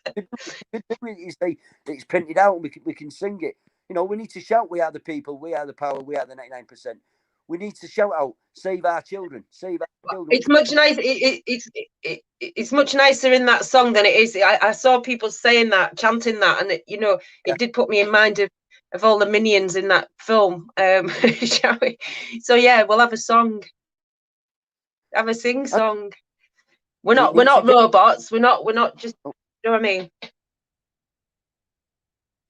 Have a bit of a sing song. Get them the 19th of September, next Saturday at Swinton Town Hall in Salford. We need to be there. We need to be there in numbers. We've got to show them they can put all these restrictions on as you want. We're not going away. We need action. I mean, there's people committing suicide with all these this so-called virus, pandemic, whatever you call it. There's people not getting the cancer treatments. There's people with heart attacks not going to the hospitals, not getting the right treatment. There's people dying in those folks' homes. It's got to stop. There's people losing their jobs. It's just going to get bigger and bigger and bigger. But when this film stops completely, these small firms are going bust, and there's going to be young lads and young girls who can't get jobs. They've got nothing to do. They've got no future. They have to get rid of the middle class. They have to get rid of the middle class in order to, you know, to have communism.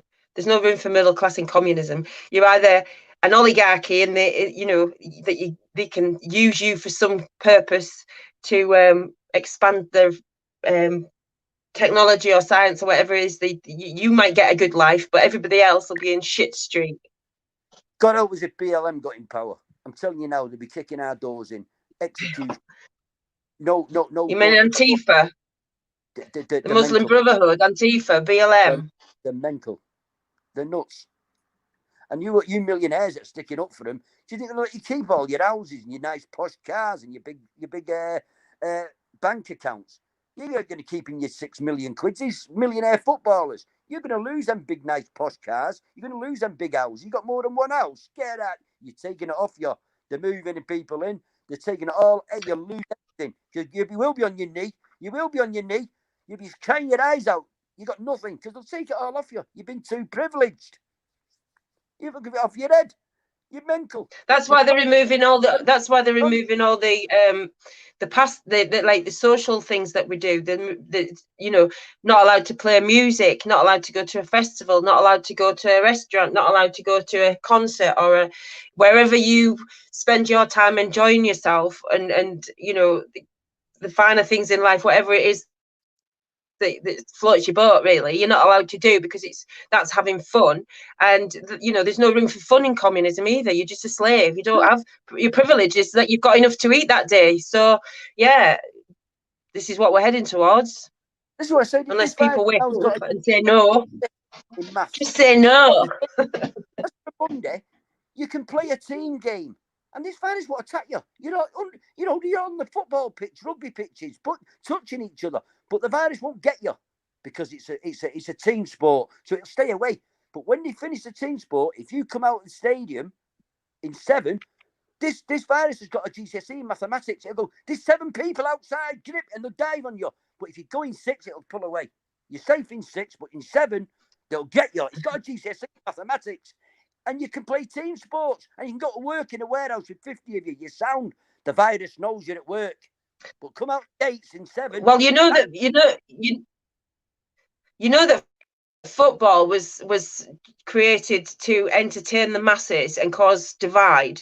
I mean, you know, you choose a team and then you beat the shit out of each other if you're on the opposing team. When you know, so I think in the 80s, really, it was mostly a lot of football hooliganism.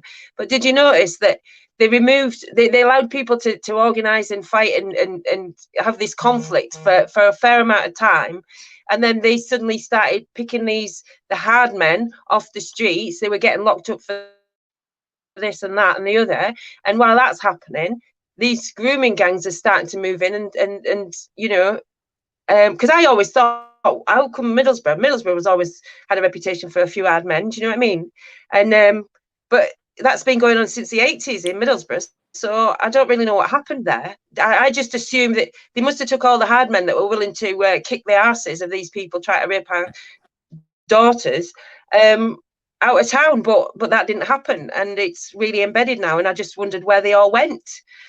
Maybe that's the reason. Maybe they set them up to take the hard men off the street so they could start allowing this to happen, and nobody was going to fight them over it. You know, there was no hard men left to stand their ground and protect the community. But you know, these supporters now, you know, they go under the banner of the DFLA and they come out and support the children, and they don't fight each other and they don't cause trouble. They're just young lads, right? Who go, this is wrong. What's going on with these kids? So they'll turn up to support, stop hurting the children. They don't use violence. They're good lads, and you know, and it's great to see that these are young lads here, a lot younger than me, and they're supporting. Don't hurt the children. They don't want no one hurt, and they come together all from different football clubs that they support, and they come together, and they're not fighting each other. They come as one, saying, "Stop hurting the children.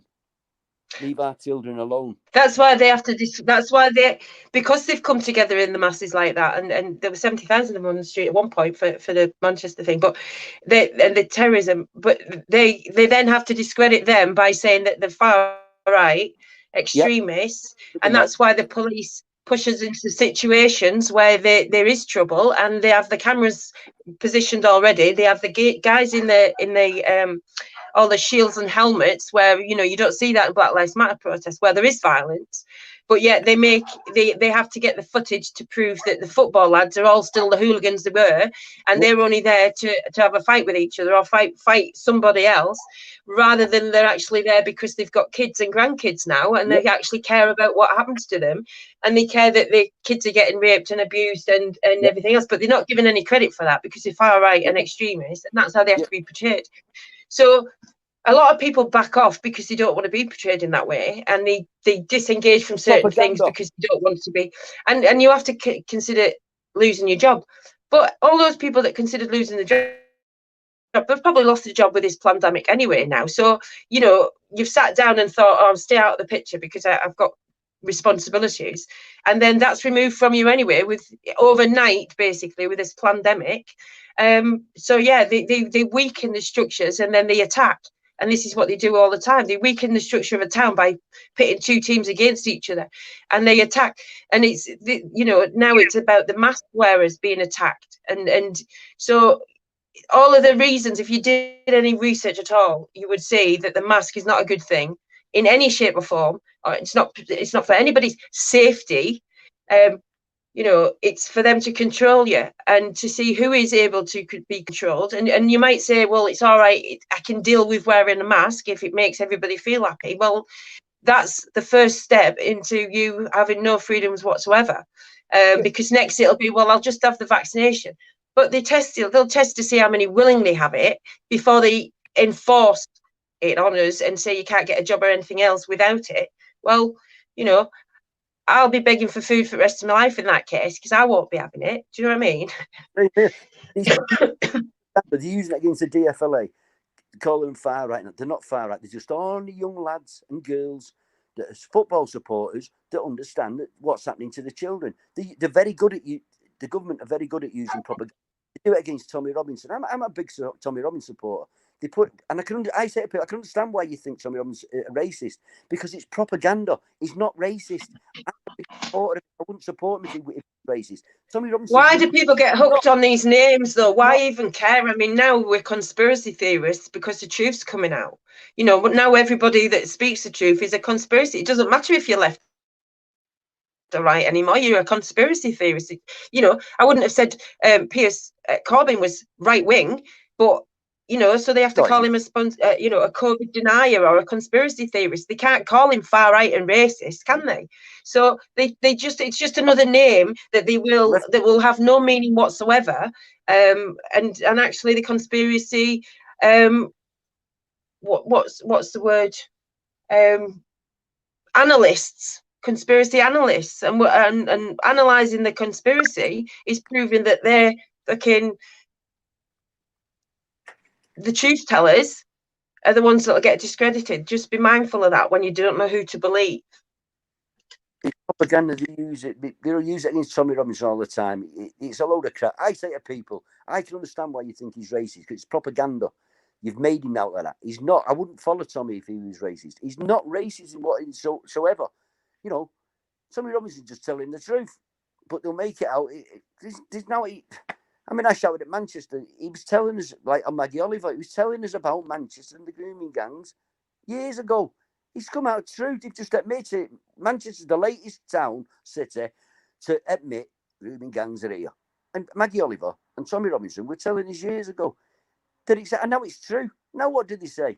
What can they do? It's crazy. The truth tellers. It's happening. It's here. But if everybody remembers, the bottom line is the children. The top, middle, and bottom line is the children. But underneath everything that's going on, you have to focus on what's happening to the children, because they'll distract you from that issue. Same as with this, like I said about the human rights thing. I know that a lot of parents have appealed to the European human rights to get their children back. So, you know, they distract us. If you keep your focus on how does this affect the children with everything, how is this affecting the children? That's where you know you need to look at how do we build things up? How do we protect them? How do we do whatever in our own communities? But we have to be educating people in their own communities about what's going on their doorsteps in order for them to want to take action. Because when they realise it's actually on their doorsteps and not just in some other town to some other person that they have no relevance to, then they're not going to sit back and take notice. And even if they you know, they're embedded in their thoughts, because to try to get around the concept that everything you've been taught your whole life is a lie, and you have to start from scratch and start looking for your own truths and get in touch with your intuition is the most important thing, because your angels speak to you through your intuition. When your gut tells you this doesn't make sense, then look further into it and find out something that does make sense, and don't be just fobbed off with, you know, skepticism. I'm skeptic. Somebody once said to me that they didn't believe anything because they were just such a skeptic about everything. And so I said, so if you're skeptical about something that you're told, do you ever research it to find out if it's true or not true? Or do you just toss it aside and say, well, I'm skeptical about that, so I'm not even going to give it any consideration. And he said, oh, I'm just skeptical about it. And I was like, so you look pulling faces at some of the things I say because you're skeptical, but you don't actually do any research to find out whether any of it's the truth. Do you see what I mean? Look at Nottingham. For years, don't think the government don't lie. For years, Nottingham, nothing's happening in our children's homes. Nothing's going on. And Melanie Shaw telling us for years what's going on. Samantha Martin, a big film star, so she was in the children's home and she was being abused in there. Go on. Samantha Martin, a big film star, and Melanie Shaw was telling everybody for years the children's home, not just Beach, but other children's homes in Nottingham was happening.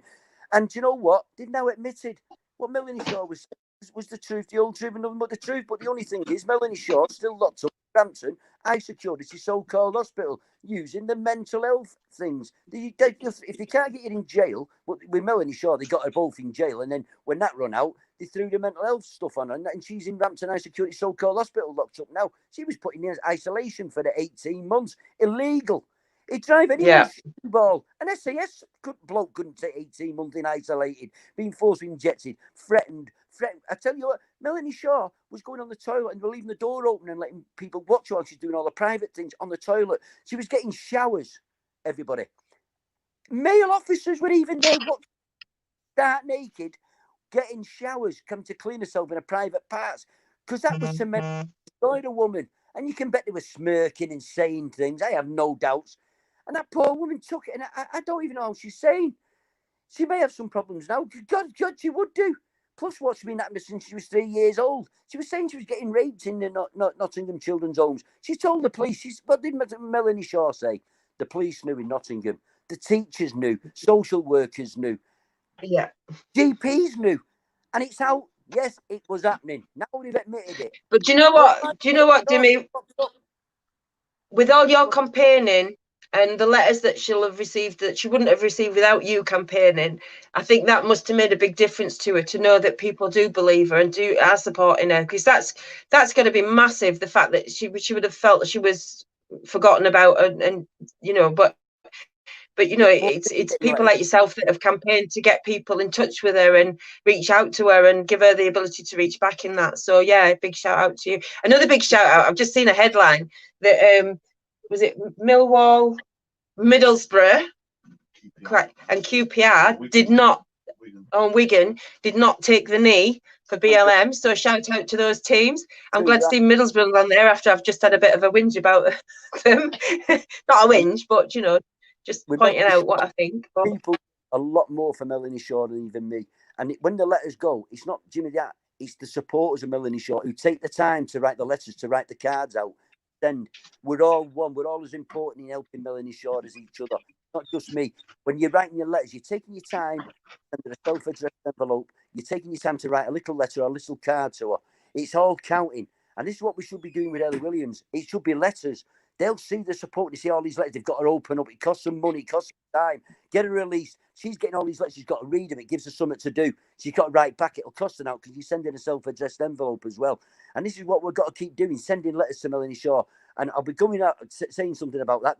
Her birthday's coming up soon, her 50th birthday. And what we want is a massive birthday card send to Melanie Shaw in the near future. It's coming in the next few weeks. I'll announce it. And we need to get Melanie Shaw millions and millions and thousands of cards. 50th birthday. Let us see it. Let them see that she's still got the support here after all these years.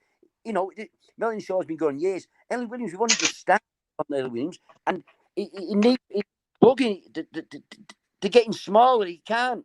Like with Melanie Shaw, it shrank and we carried on, and it's grew and grew and grew, and it's getting bigger and bigger.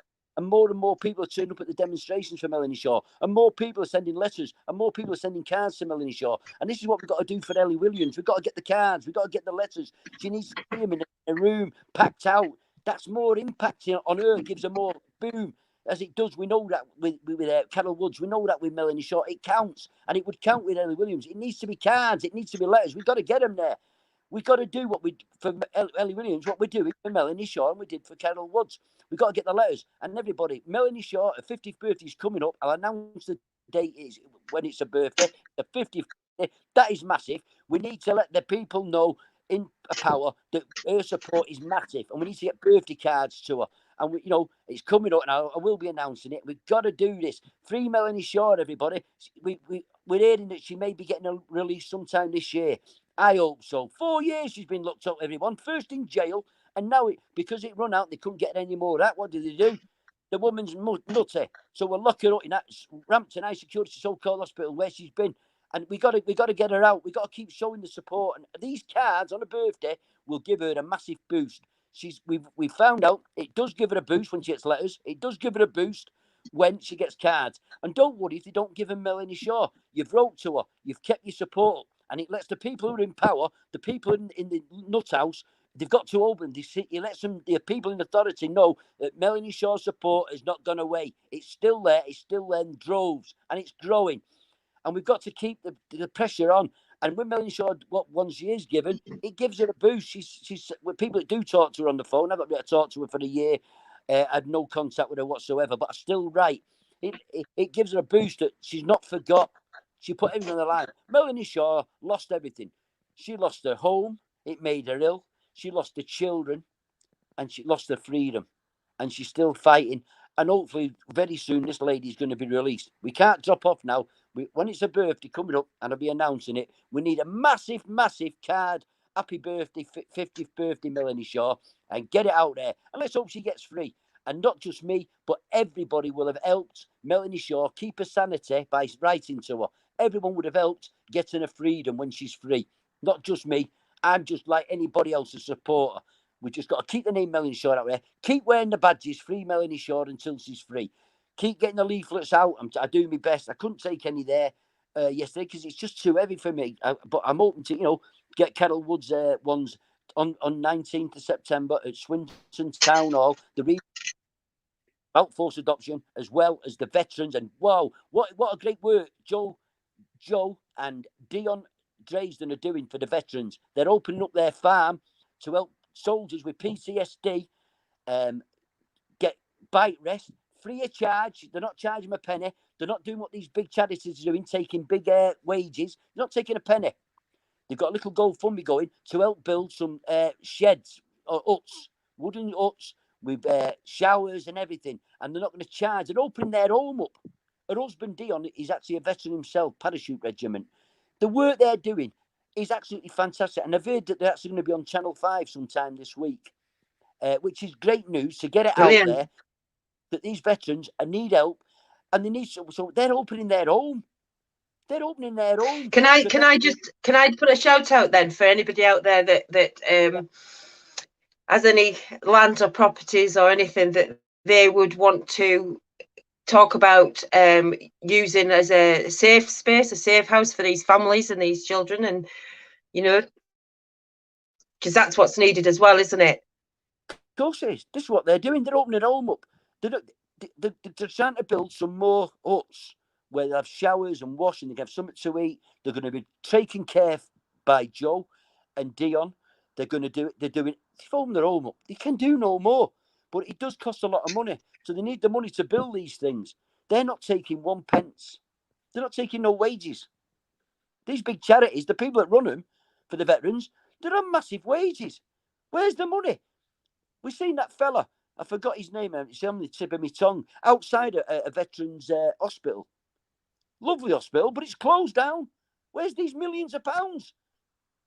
Gus was out camping outside. He said, "There's an hospital," but it's closed down. Listen, there's millions of pounds been sent to these charities. Well, Joe and Dion Drayson in Bristol are opening up their home free of charge. But they need the sheds. Sorry, not the sheds. They're like cabins, little cabins for these veterans to go with PTSD and need a bit of best right with the families if they have to. And they're free of charge. I'm not even going to charge them. They're taking no money in wages. But, I've given to the GoFundMe. I'll be giving again without a doubt. Only it doesn't matter if it's a fiver. If 1,000 of us give a fiver, it's $5,000. We could get 2 or 3 of these wooden homes put up. It's a fucking great idea. I can't praise them enough what they're doing. And they're not doing it for any wages. They're not taking nothing. Incredible. Great support they need.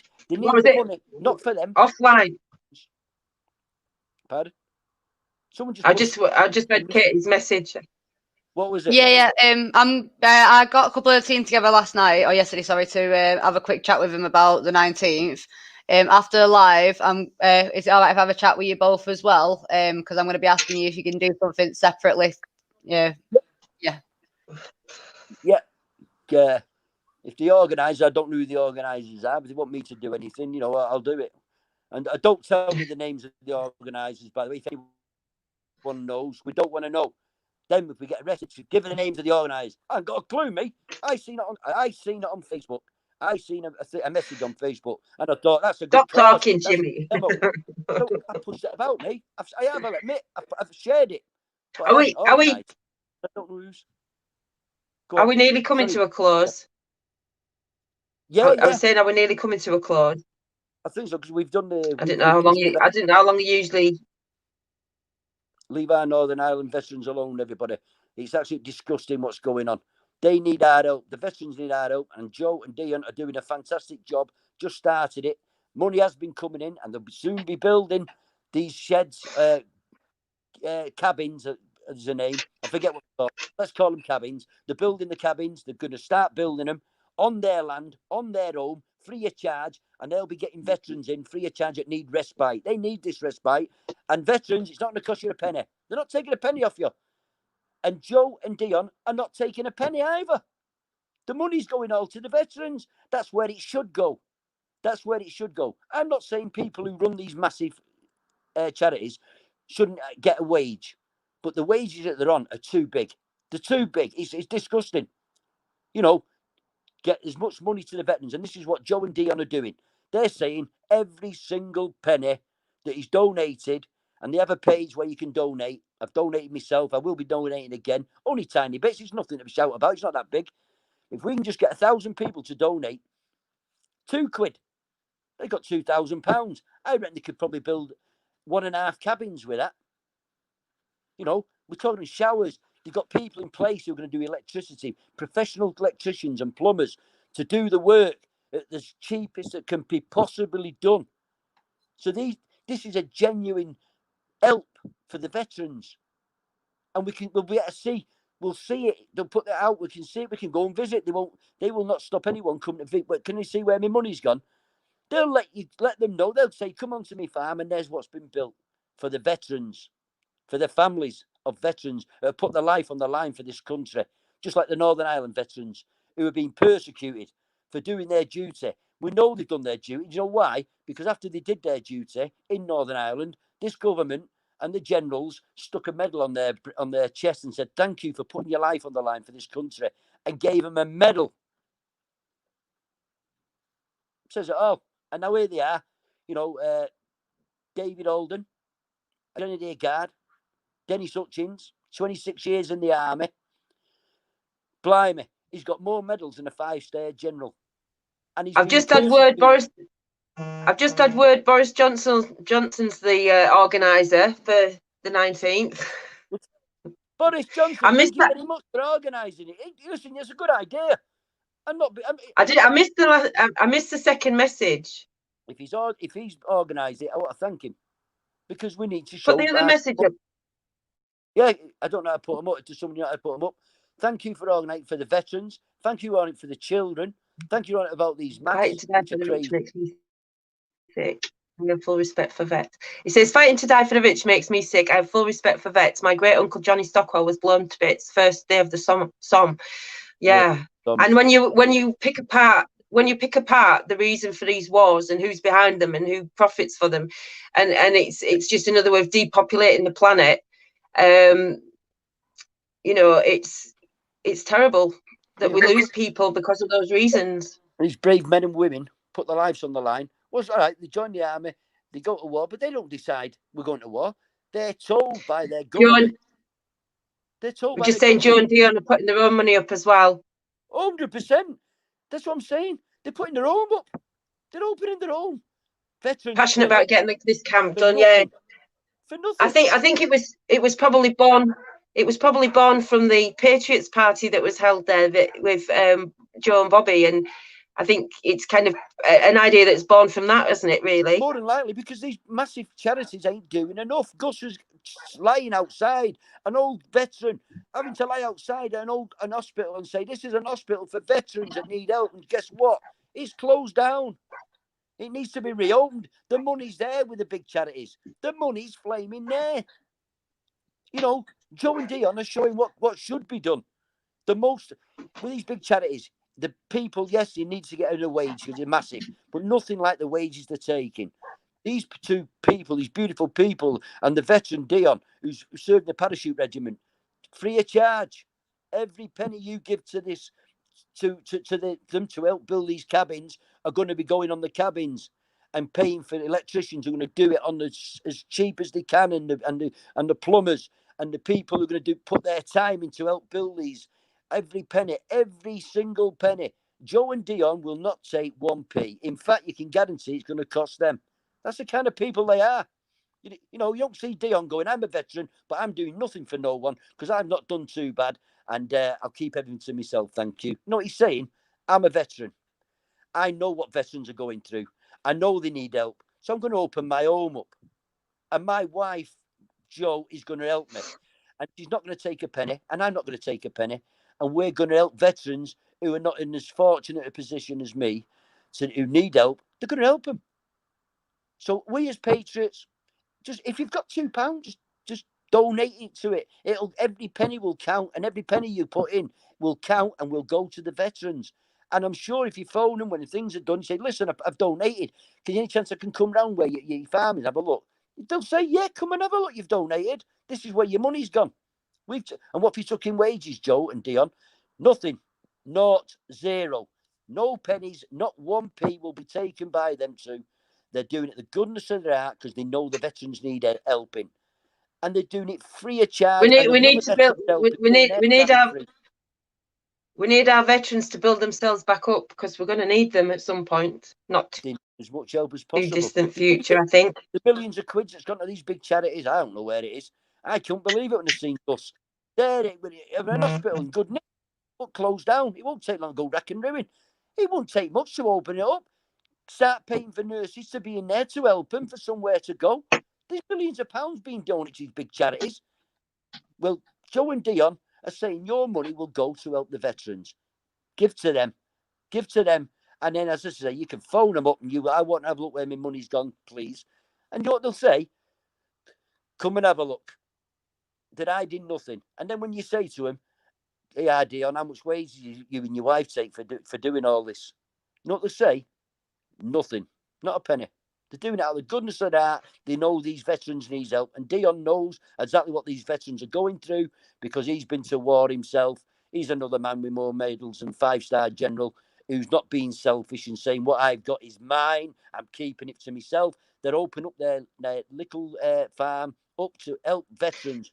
No cost to I'm sure they would appreciate some help in building these cabins once they start getting the funds in to start building them. So anybody out there, especially veterans that are got some building skills, maybe they could get in touch with them as well and help build them. And bacon butties, Joe will make your food while you're helping build them.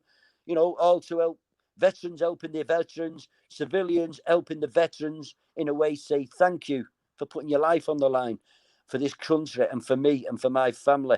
And I know, you know, you might need a bit of help now. You deserve it. And I'm going to help. I'm going to help build. I'm going to help, you know, I believe they can do fishing down there. Somebody might have some nice fishing gear that they don't use anymore. They could donate that. And these people say, I won't mind doing a bit of fishing, but I've got no tackle. I'm here, what a bit of peace. And Joe and Dion can say, we've got some lovely fishing tackle here. Use that. Fishing rods, fishing reels, line, nets and all that, just for a bit of peace. It all counts. Very expensive fishing tackle. Anyone's got any spare, I'm sure they'll take it if it's donated, and you can say to them, but it's to help the veterans to use it. You know what they'll say? Only the veterans will be using that fishing tackle. Only the veterans. Everything will go to the veterans. It's about the veterans. And that's what Joe and Dion are trying to push. And I believe Channel 5 are going to do a little documentary on it, which is great news.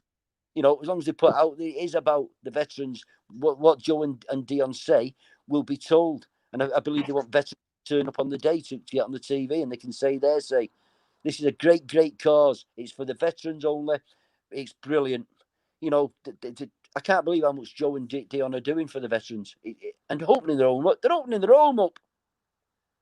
Can't do any more than that, and it's going to cost them money. Yeah, and no doubt there'll be some council out there plotting on how they can stop them from doing it, because that's what happens, isn't it?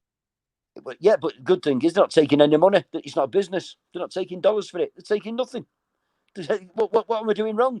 I'm inviting fellow veterans onto my property to sleep here and have a rest and go and look at the chickens and go and look at the horses and go and look at some sheep or whatever. And if they want to do a bit of fishing, I'm going to lend them some fishing rods and bits. No, I'm not charging them nothing. It's not a business. It's all free. I'm doing nothing on my own land but help people that want it for no money. I'm guessing at the moment is before the cabins are built. Are they inviting people just to bring a tent or something, or do you know if I can't say anything about that because I'm not 100% sure. I don't want to put anything out that's not true. It'll take Joe and Dion, or somebody else who's helping them to go into more detail on that. But I do know they're doing it free of charge. In fact, they're not doing it free. It's going to cost them money. I'm not quite sure they'll be putting their own money into to help as well. It's going to cost them money, and it's their property that they're opening up. Yeah. It's saying it is my home, and I'm going to open it up. It sends a message out to those people in that position that could do that. That maybe they could be doing more. Once you see it running, it's real. Whatever cause they believe in. Yeah, I can see it getting bigger because people go, they're doing it for the veterans. They're not in it for themselves. It's going to cost them money. It's going to cost them having people on their property, but they're prepared to do that because they want help. They understand that not all veterans are in the best of health and need help, and they're going to do it. And it's going to cost them money. It's going to give them it's going to cost them a lot of time. A lot of time. They'll probably get cooking meals for the veterans. I'm not up to cooking. Here's a bacon sandwich. Here's your breakfast. Here's a sausage sandwich. They're going to do more. They're going to go beyond what you can expect from people. Yeah. And it's going to cost them money. It's going to cost them time. And they're prepared to do it. And you just you can't say enough. That's why I've donated to them. And I've donated. I'm going to donate again. It's only littles. It's not much. But it mounts up. And you get 1,000, 2,000 is all donating. If we all donate, as I say, if everybody donated a 5 or 1,000 of it, you've got £5,000. You've got 2 or 3 cabins built, ready for the move in and stay a week, stay 2 days, stay a weekend, stay a week. Got to go a bit of fishing. There's fishing stuff here that people have donated. How much you want? Can we rent it? Nothing. It's free. It's for use. It's a thank you. We're doing it for nothing. You want to just walk around the farm and have a look at the chickens. I've done it myself. Chickens running around and horses, beautiful horses, and have a look at the cows, have a look at the sheep, what it's about. Just peace and quiet. You've got it. Free of charge. On fellow people who've donated their time and their money to help Joe and Dion set this up, who are opening their home. And expense, because it's going to cost them money, I know it is, and their time, for nothing. There's been no wage slips to them. They're not taking a penny. When you give £1, that £1 will go to the veterans, because Joe and Dion will make sure that £1 goes to the veterans. They're getting no wages. They're dynamite. Can't believe it. And that's why I've donated to him, because it's deserved. The veterans deserve it. I'm mooted. I was going to say, just add on to what I said before about anybody else that's got any property or set up in any way that because the aim of Children Matter essentially is to be a support network, and during these times as well, there's a lot of people that want to flee domestic abuse, flee with the children, and have nowhere to go.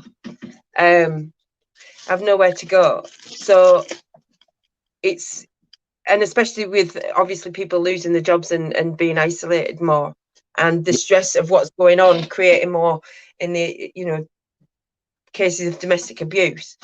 If there are people out there that have you know, a big property or want to do something that doesn't involve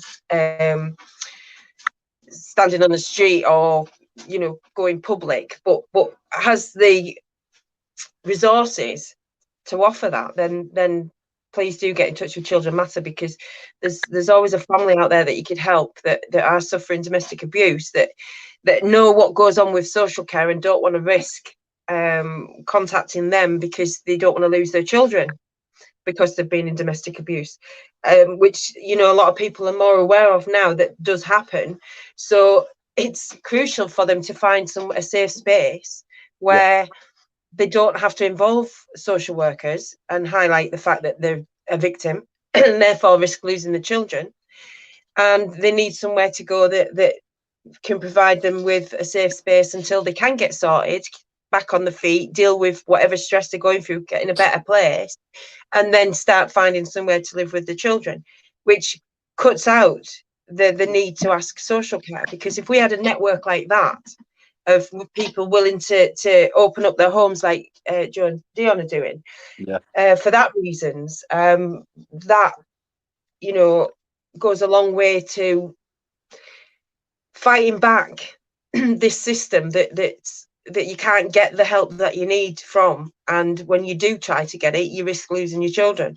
So unless people have got an alternative, unless people have got an option, there's no other route that they can go down if they want to escape something. So anybody that has that facility, or, you know,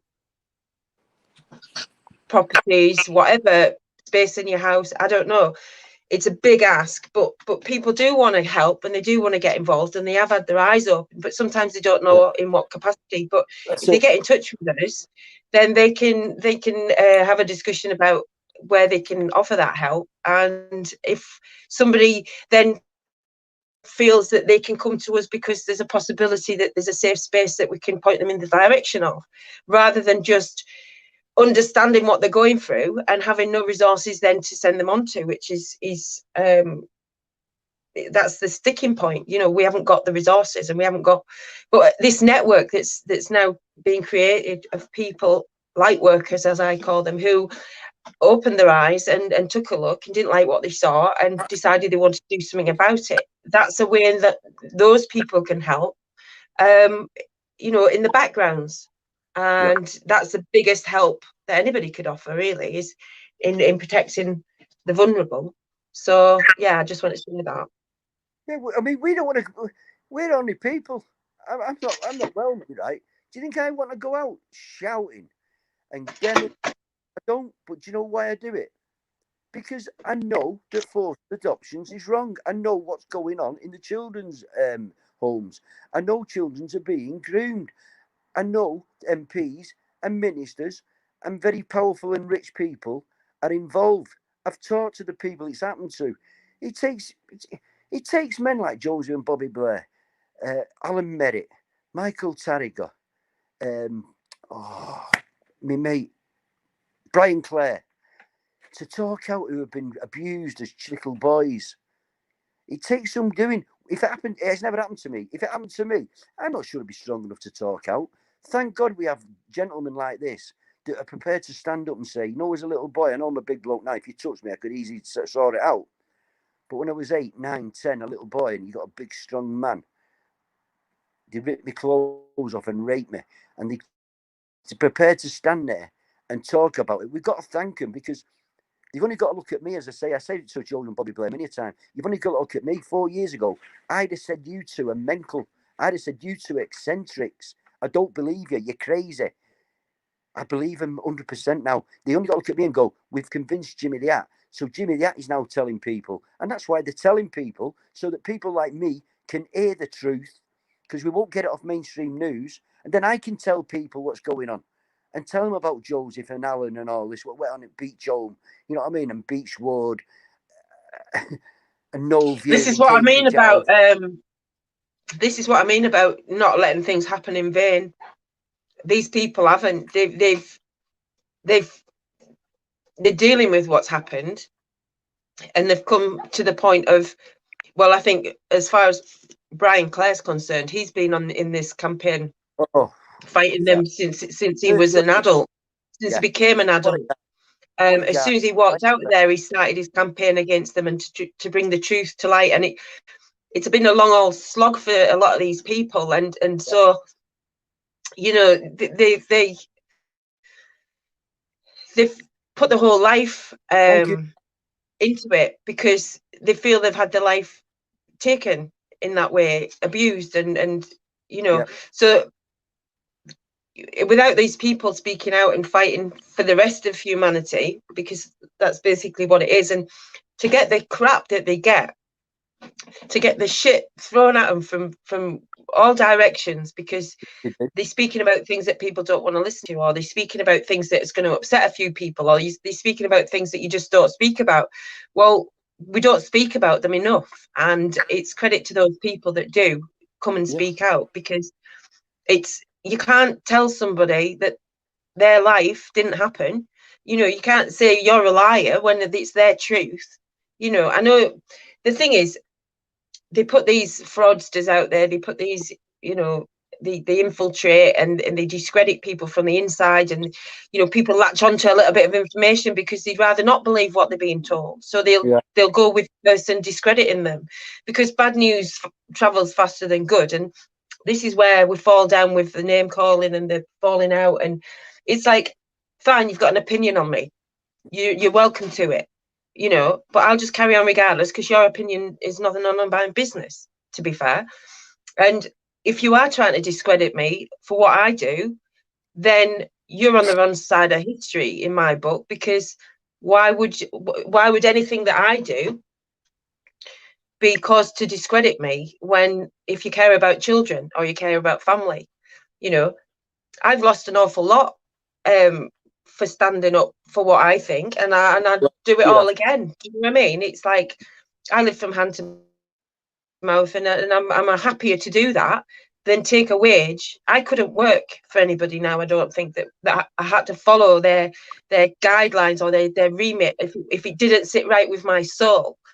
You know, I can only do things that sit right with my soul now. I'm in a privileged position of I have to go with what my instincts tell me, and I get steered in the right direction. So anybody that wants to try to discredit me, they have their own reasons for that, and obviously it's because you're uncovering something that they would rather keep hidden, which is the whole purpose of a light worker. So anybody I consider light workers is anybody that's speaking the truth, standing in their power of doing that and their freedom to do so, and you know, doing it for the purpose of educating the masses in order to save them from something that you can see happening. And you know, I'm just happy that a lot more people are doing that now. It is the Great Awakening, and this second wave that they're pushing onto us, you know, maybe that's just a second wave of the Great Awakening also, because people now in the public eye, like who did I see yesterday? Her of Loose Women, the one that's I've forgotten her name now. Something. She spoke out about it. The woman Rachel of Dragon's Den, she spoke out about it. Denise Welsh spoke out about it. People are realizing that we don't need them to simplify the rules to 6 in order for us simple people to understand it. You know, they haven't done such a good job that they've brainwashed everybody in the country with the media bullshit. People have turned the TVs off, and people even in the media who work in that arena are now speaking out about how ridiculous it is, because it affects their everyday life. It's now affecting. If there's no entertainment, there's no jobs for them either. No, you know, unless they're the privileged few that you know, that are all in the wrong side of history, let's say, without accusing anybody of anything, but we know who they are, and more people are waking up to them. And you know, I don't know why anybody watches TV, to be honest. If you turned off your TV for a week and took off your mask, you wouldn't even know there was a problem, would you, really? Because nobody's dying in front of your eyes of some fucking invisible fucking whatever. I watch nothing. Don't have the TV enemy. No interest. No interest. It's all a distraction from the children's issues, and we have to keep our focus on that, is what I'm trying to say. If they do the job, we will not go on the streets. We don't want to go on the streets shouting and screaming. I've been called every name under the sun. I mean, if you go on Twitter, somebody sent it, I don't go on Twitter myself. You know, they dressed me up in Nazi uniforms, call me a far right. I'm in a uniform like I'm some leader of a Nazi thing. It looks horrible. It shot me. I'm in a Nazi uniform. Are they puddle or what? I don't want to be on those streets shouting. I'm doing it because if they did the jobs, I don't know what I'd say. Don't need to. The police are doing the jobs right. I don't need to. Social services are protecting the kids. They're not allowing them to be raised well with them. I don't need to go on the street. What are they going for? They're doing the jobs, but they're not doing it. And while they're not doing it, when you hear like Gordon Brown, Prime Minister's putting out memos telling them they've made a valid choice when they're under 16. How can a boy or a girl give permission? They're not old enough. There's a law, Mr. Ex-Prime Minister. 16 is the legal limit. I know it's young, but when they're under that, they illegally cannot give consent. They can't even. Yeah, but he's part of the problem, isn't he? So he's not going to give you the solution because he's part of the problem. So, you know, people are putting faith in these people to do the right thing, and they never do the right thing. They've never done the right thing in my lifetime. So they've sold us out from start to finish. Yep. And look at all this EU business, and they've allowed them to destroy our country completely. It's completely different to what it was when I was born to what it is now, and that's only 50 years. So you can imagine the next 50 years. That's what I think about. You know, it's a future for my grandkids. That's top and bottom of it. And therefore everybody's grandkids. Because if I care about mine, I care about yours. Because it's their future I care about, and everybody else's grandkids are included in that. Yep. We don't change 34 years. 30 or 40 years. We've had it. You know, and the people. I mean, like Manchester when Victoria Goal, and not just when you say her name, you mean all the survivors. These people that worked in the children's homes, these people that work with the police and social services. And what gets me is, you can bet some of them go to church praying to the Lord Jesus Christ and asking for forgiveness and that, knowing that they're going back to work the next day on the Monday, allowing children to be raped, to be groomed. How do you live with yourself? How many people are staying quiet because, I don't know, they've signed some Official Secrets Act, or they've been told about a gagging order that will put them in prison if they ever speak about it. You know, you have to wonder if that's why they're not speaking out, because why would you not, when now it's out there, why would you not say, right, now is the time to speak about my experience in that situation and what I saw? I don't care about a gagging order. I don't care about the threat to my freedom, because this is something that affects everybody, and therefore the future of their grandchildren if they've got them. Do you know what I mean? It's insane. I know. He's beyond my head. I just don't get it. Why do you allow it? I mean, flipping heck. It's a thing that people worked in that children's home when Victoria was there in Manchester, and they knew what was happening to her. They were coming back drunk or drugged, and they probably just say, get a shower, you're on my shift, get in bed, right, pass over, yep, everyone's here who's supposed to be, coming in at 10 o'clock at night, having men, this is what was happening in Manchester, everybody, they were having grown men turn up outside the children's homes and allowing these young girls to go out, under 16s, minors, to the boyfriends. Just that, go, hold a minute, he's definitely an adult, he's driving. You're a child, how can he be your boyfriend? Get in. Call the police. Men are waiting outside to pick up these girls. They didn't allow it, and they've admitted it. The care workers just report them to the police as missing, and then when they get returned after the weekend, they report them back at home, and you know, they might have a chat with a social worker about what happened over the weekend, but nothing happens about it. Yeah, nope. You know, if these kids, a lot of these kids were at home with their parents. I mean, maybe I'm only speaking for myself, but I'm sure I'm not. If I thought my child was in that situation where they were getting picked up on a weekend, groomed and coming back, even if they didn't dare tell me about it because they'd been threatened, as a mother, you would instinctually know there was something wrong with your child, and if you would notice bruises and things like that if you have a close enough, relationship with your child, because you're in the same house. So it's like, if that was me and I didn't feel I could do anything about it because they were just willingly disappearing off, and apart from locking them in the house, which would be my last resort, I would be following where they were going. I would be finding out where they lived, and I would be taking action myself, going in there and putting a stop to whatever party they think's going on that night with my daughter involved. Do you know what I mean? That's what I would be doing. I wouldn't be going single-handed either. So that's what I would do if I thought my daughter was being groomed. Personal, and I truly believe that's what I would do, because I know that nothing gets done about it, and obviously it's happening in a certain location, and if I would be tracking down that location and going in there, steaming in there and sorting it out myself, right? Blow the cost, because that's what I would do to protect my child. That doesn't happen in the care homes either. Even if they know where they are, they don't storm in there with the police and say, right, you're all under arrest, well, let's rescue this child. They just let them know they've come back safe and sound, because that's how you know the authorities are all involved in this. Because we've heard that parents have actually gone to the house where the kids are, and the cops have actually arrested them. Yeah. Tell them, I've got my daughters in there, and there's men in there, adults, and they've arrested the parents. They wouldn't know I was the parent. They wouldn't know I was the parent. And there wouldn't be just me there, I can assure you, if that were my daughter's life on the line and my daughter's, safety.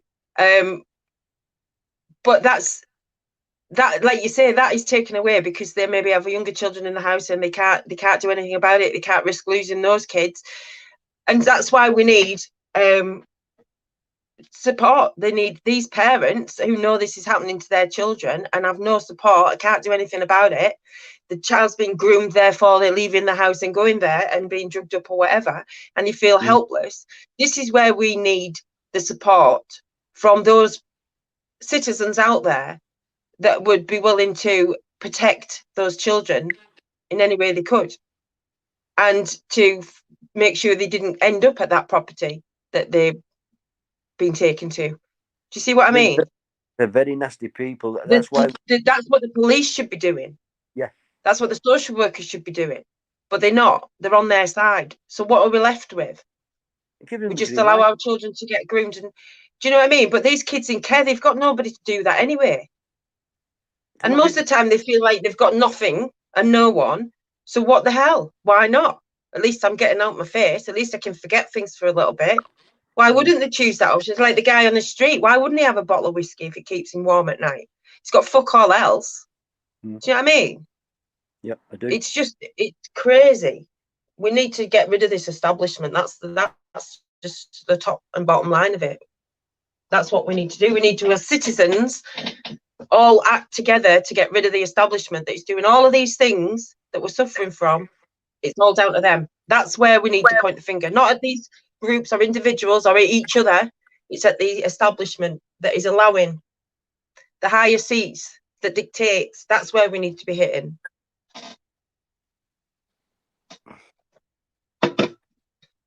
Enough said, Binksy.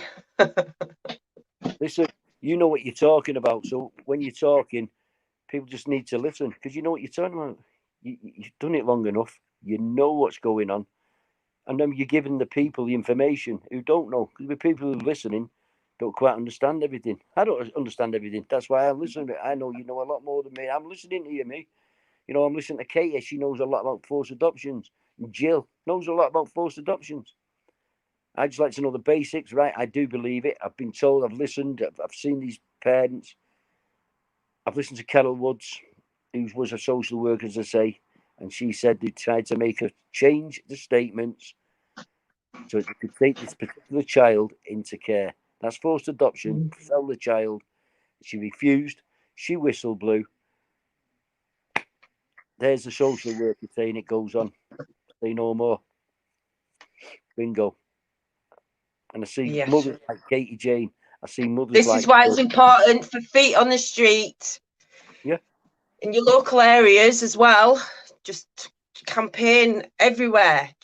But we do need, I think, as far as Salford's concerned, like in Sunderland, we hit the streets about the rapes and everything, and it did have an impact. I mean, there's not been people moving into the area that were moving in on force before. There's not been so many reports or anything like that. If any, I've not heard of any anyway. And like with Salford, it's a part of Manchester area. It's the heart of really what's going on and has been going on with, you know, all the surrounding areas, up to Blackpool and you know, Rochdale and Rotherham and everywhere. So it's across that middle band of the country, and I think that when you do focus on an area and to make you stand, it does have an impact, and hopefully that impacts on everywhere else that feel the shockwaves when people target an area, and they have to kind of withdraw and they have to reduce the activity that they, you know, like I say, allowing all these asylum seekers into the area that were putting women at risk, or, you know, cutting down on the amount of rapes that are happening because people are more aware of it. And when people are aware of things, they can take action, or they can, you know, they can be looking out for things. So, yeah, I think, you know, you have to focus on an area. So that's why it's important for everybody that cares about the kids and the future to be down there. That's why we've got to keep Charlene Downs with Blackpool. We all know it's still going on, the grooming there. You've seen these hunters. I've seen them recently go after people, you know, they've caught, you know, the grooming children online. The grooming's still going on in Blackpool. Blackpool's rife for it. It's got everything for a groomer. It's got the music, the flashing lights, the arcades, the rides, the princess rides, getting the princess ride with the horse pulling it. They treat these girls and boys like goddess princes and princesses at the beginning. They make them fall in love with them because they're getting so much love from them. They're being bought everything. But then they lock them in, and then there's a price to pay. And boy, that price is just too big.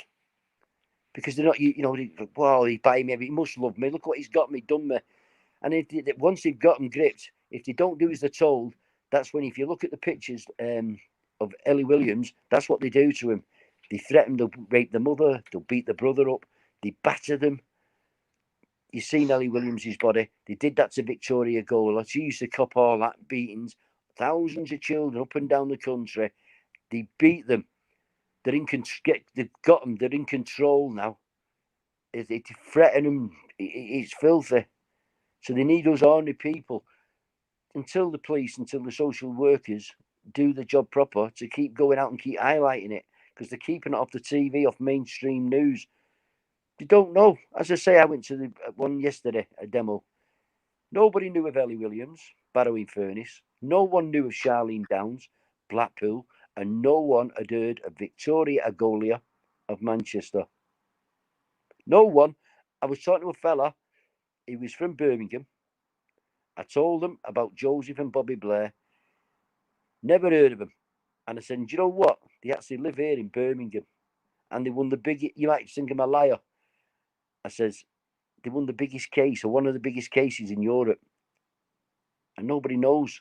And you're proof. I said, you live here and you've never heard of them. You heard now about it. And they speak out. Never heard of them. This is how good they are at keeping it off mainstream news. They did the same. I went to Nottingham for a demonstration for Melanie Shaw. And I was talking to, after it, I was talking to people who, I went for something to eat at McDonald's, and there was somebody working there, giving them a leaflet. I was giving leaflets out. Said, you know what? I've never heard about this, what's going on in the homes. I've never even heard the name of Melanie Shaw. And I said, you know, and we've come all the way from all around the country today because it's going on here. And I'll tell you something else. They've admitted it's going on, but you don't know, because they might stick it in the paper for one day. And if you don't see it, it's forgot. And the most they say is, we're so sorry it's happened. Things are in place for it not to happen again. And it's forgot. And when it goes on, like with Victoria and Charlene Downs, people don't know the name. There's people who have moved there. There's people who were only kids at the time. They don't know the name. So we have to keep shouting Charlene Downs. We keep shouting the name so that the people of Blackpool know this happened, because they don't know.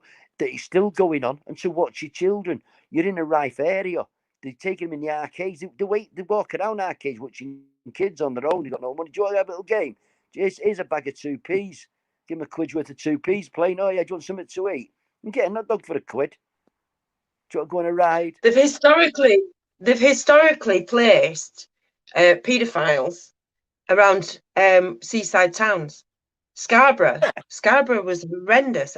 You know, a lot of the kids on drugs there and everything else, but they just seem to, it's rife with them because obviously they've got access to the beach and all the kids on the fun fairs and all the rest of it. So yeah, they shouldn't even be allowed near a seaside town, let alone be pushed there in the hundreds. It's rife. Yeah, it's little candy for a quid. Some candy. It's warm weather. Eating candy. Come on, do you want to go to the pictures? It's got everything. Everything for the groomer. They should be focusing definitely. He's right. He's still going in Blackpool. And we've got to keep showing. That's why I had the badges made for Charlene Downs. The name, because he's getting forgot. That's why the face put on my jumper. People have to remember there's been no justice done for this girl. This girl's body's not even been found yet. And she was 100% groomed. 100%. By everybody. Every colour. Every religion. Anybody, poor Charlene. And she was murdered. And the people are still walking about. And there's people walking about who know who did it. So when we're still shouting the names, especially when we go to Blackpool, the people who know who did it, even if they've moved away, hey, they're still talking about Charlene. They're still going on about it. You've got to keep it going. No justice has been done. Got to shout a name and let them know that it's still going on. We don't want any child to end up like Victoria Golia of Manchester or Charlene Downs of Blackpool, groomed and murdered. And poor Charlene, her body's still not even been found. She's murdered. 17 years coming up. The anniversary is funny. It was the 29th of September. It was a Monday when Victoria died. And then a few weeks later, so what is it, September, October, blimey, it's not even 6 weeks apart. Within around 4 weeks, Victoria Gola died on Monday, the 29th of September. And then Charlene Downs disappeared on Saturday, the 1st of November 2003. Within 4 weeks of each other, these two girls ended. We were both groomed, 1 billion% murdered, dead, ended up dead. 6 little girls, 14 and 15. We don't want them to any more of them, and it will do. As I say, I can't believe Ellie Williams didn't. I've seen the body, and I don't know, he didn't kill her because that's not just the first time they beat her up like that. She's been beating her up since she was probably 13. And the other girls, there's lots of them. There's another Ellie who will talk out eventually in Barrow. She will talk out as soon as she can. Yeah. Forced criminality. She's got an official letter. Forced criminality, that girl. Everything should be dropped. Anything she's found guilty of should be dropped. Forced to do it. Forced criminality. Yeah. Modern, even says on it, modern slavery. There's definitely something suspect going on in that case. Oh. The grooming's going on in there. Definitely. They've lied that it was not happening, and yet a few weeks later, they've arrested 4 blokes from 2010. So it's been going on even before that, but so it's been going on. That this chief superintendent, Dean Holden, knew it was going on, but he had the audacity to go on television, tell 2 million people, we've done a 12-month investigation, and we found nothing to corroborate that grooming is going on in this town. He was lying. I want him to go back on the telly or someone at equal rank and say, we made a mistake. We won't argue with that. It was a mistake. It is happening. And Ellie Williams, we've talked to the CPS. We've decided she's still got to go to court. Fair enough. But she's been released on bail till August 2021 instead of being remanded into a prison. Blimey. It's mad. But there's thousands of girls and boys being groomed and raped, both by grooming gangs and in children's homes. And it's got to stop. And in foster carers, paedophile rings as well. We know there are foster carers that are involved in paedophile rings. Yep, young girls. There's parents who have discovered that their children parents who've discovered their children are being passed around paedophile ring when with the other parent, and they can't do anything to protect their children.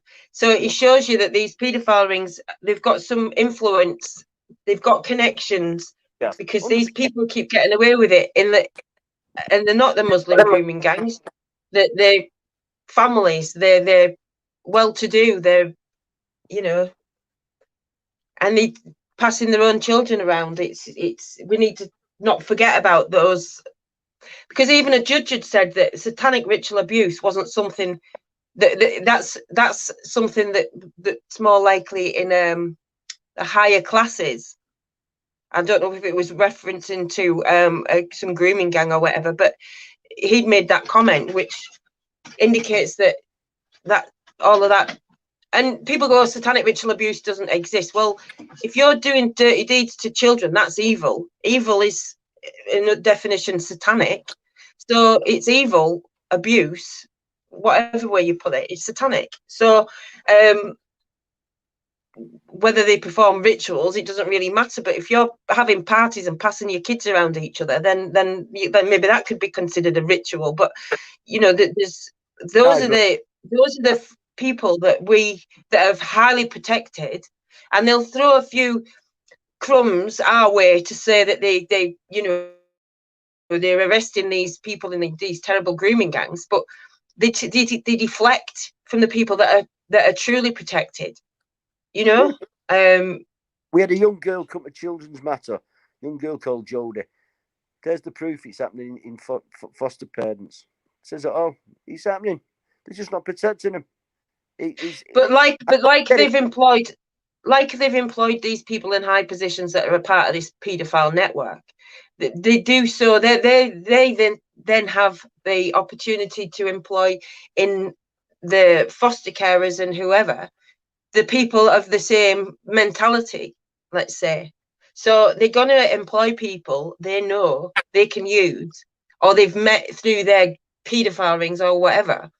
Yep. You know, these people are so highly protected that you can't look anywhere else but at Parliament, the establishment, those in high positions, through the police force, through the social services, and through the health services, because you've got to be a complete evil bastard, narcissist at the very best to do what they do. So it's until we start tackling those people and encouraging those that can't stomach it to stand against them with us, because that's who we're fighting at the end of the day.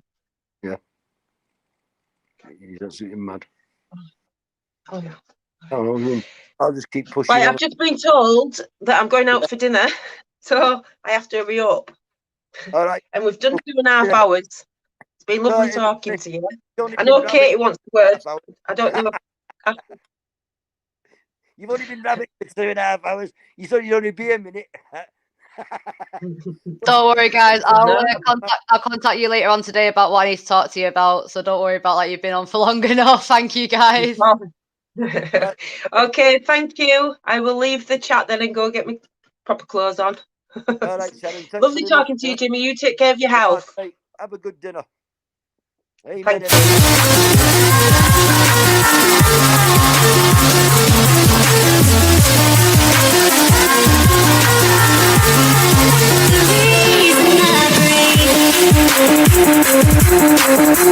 you.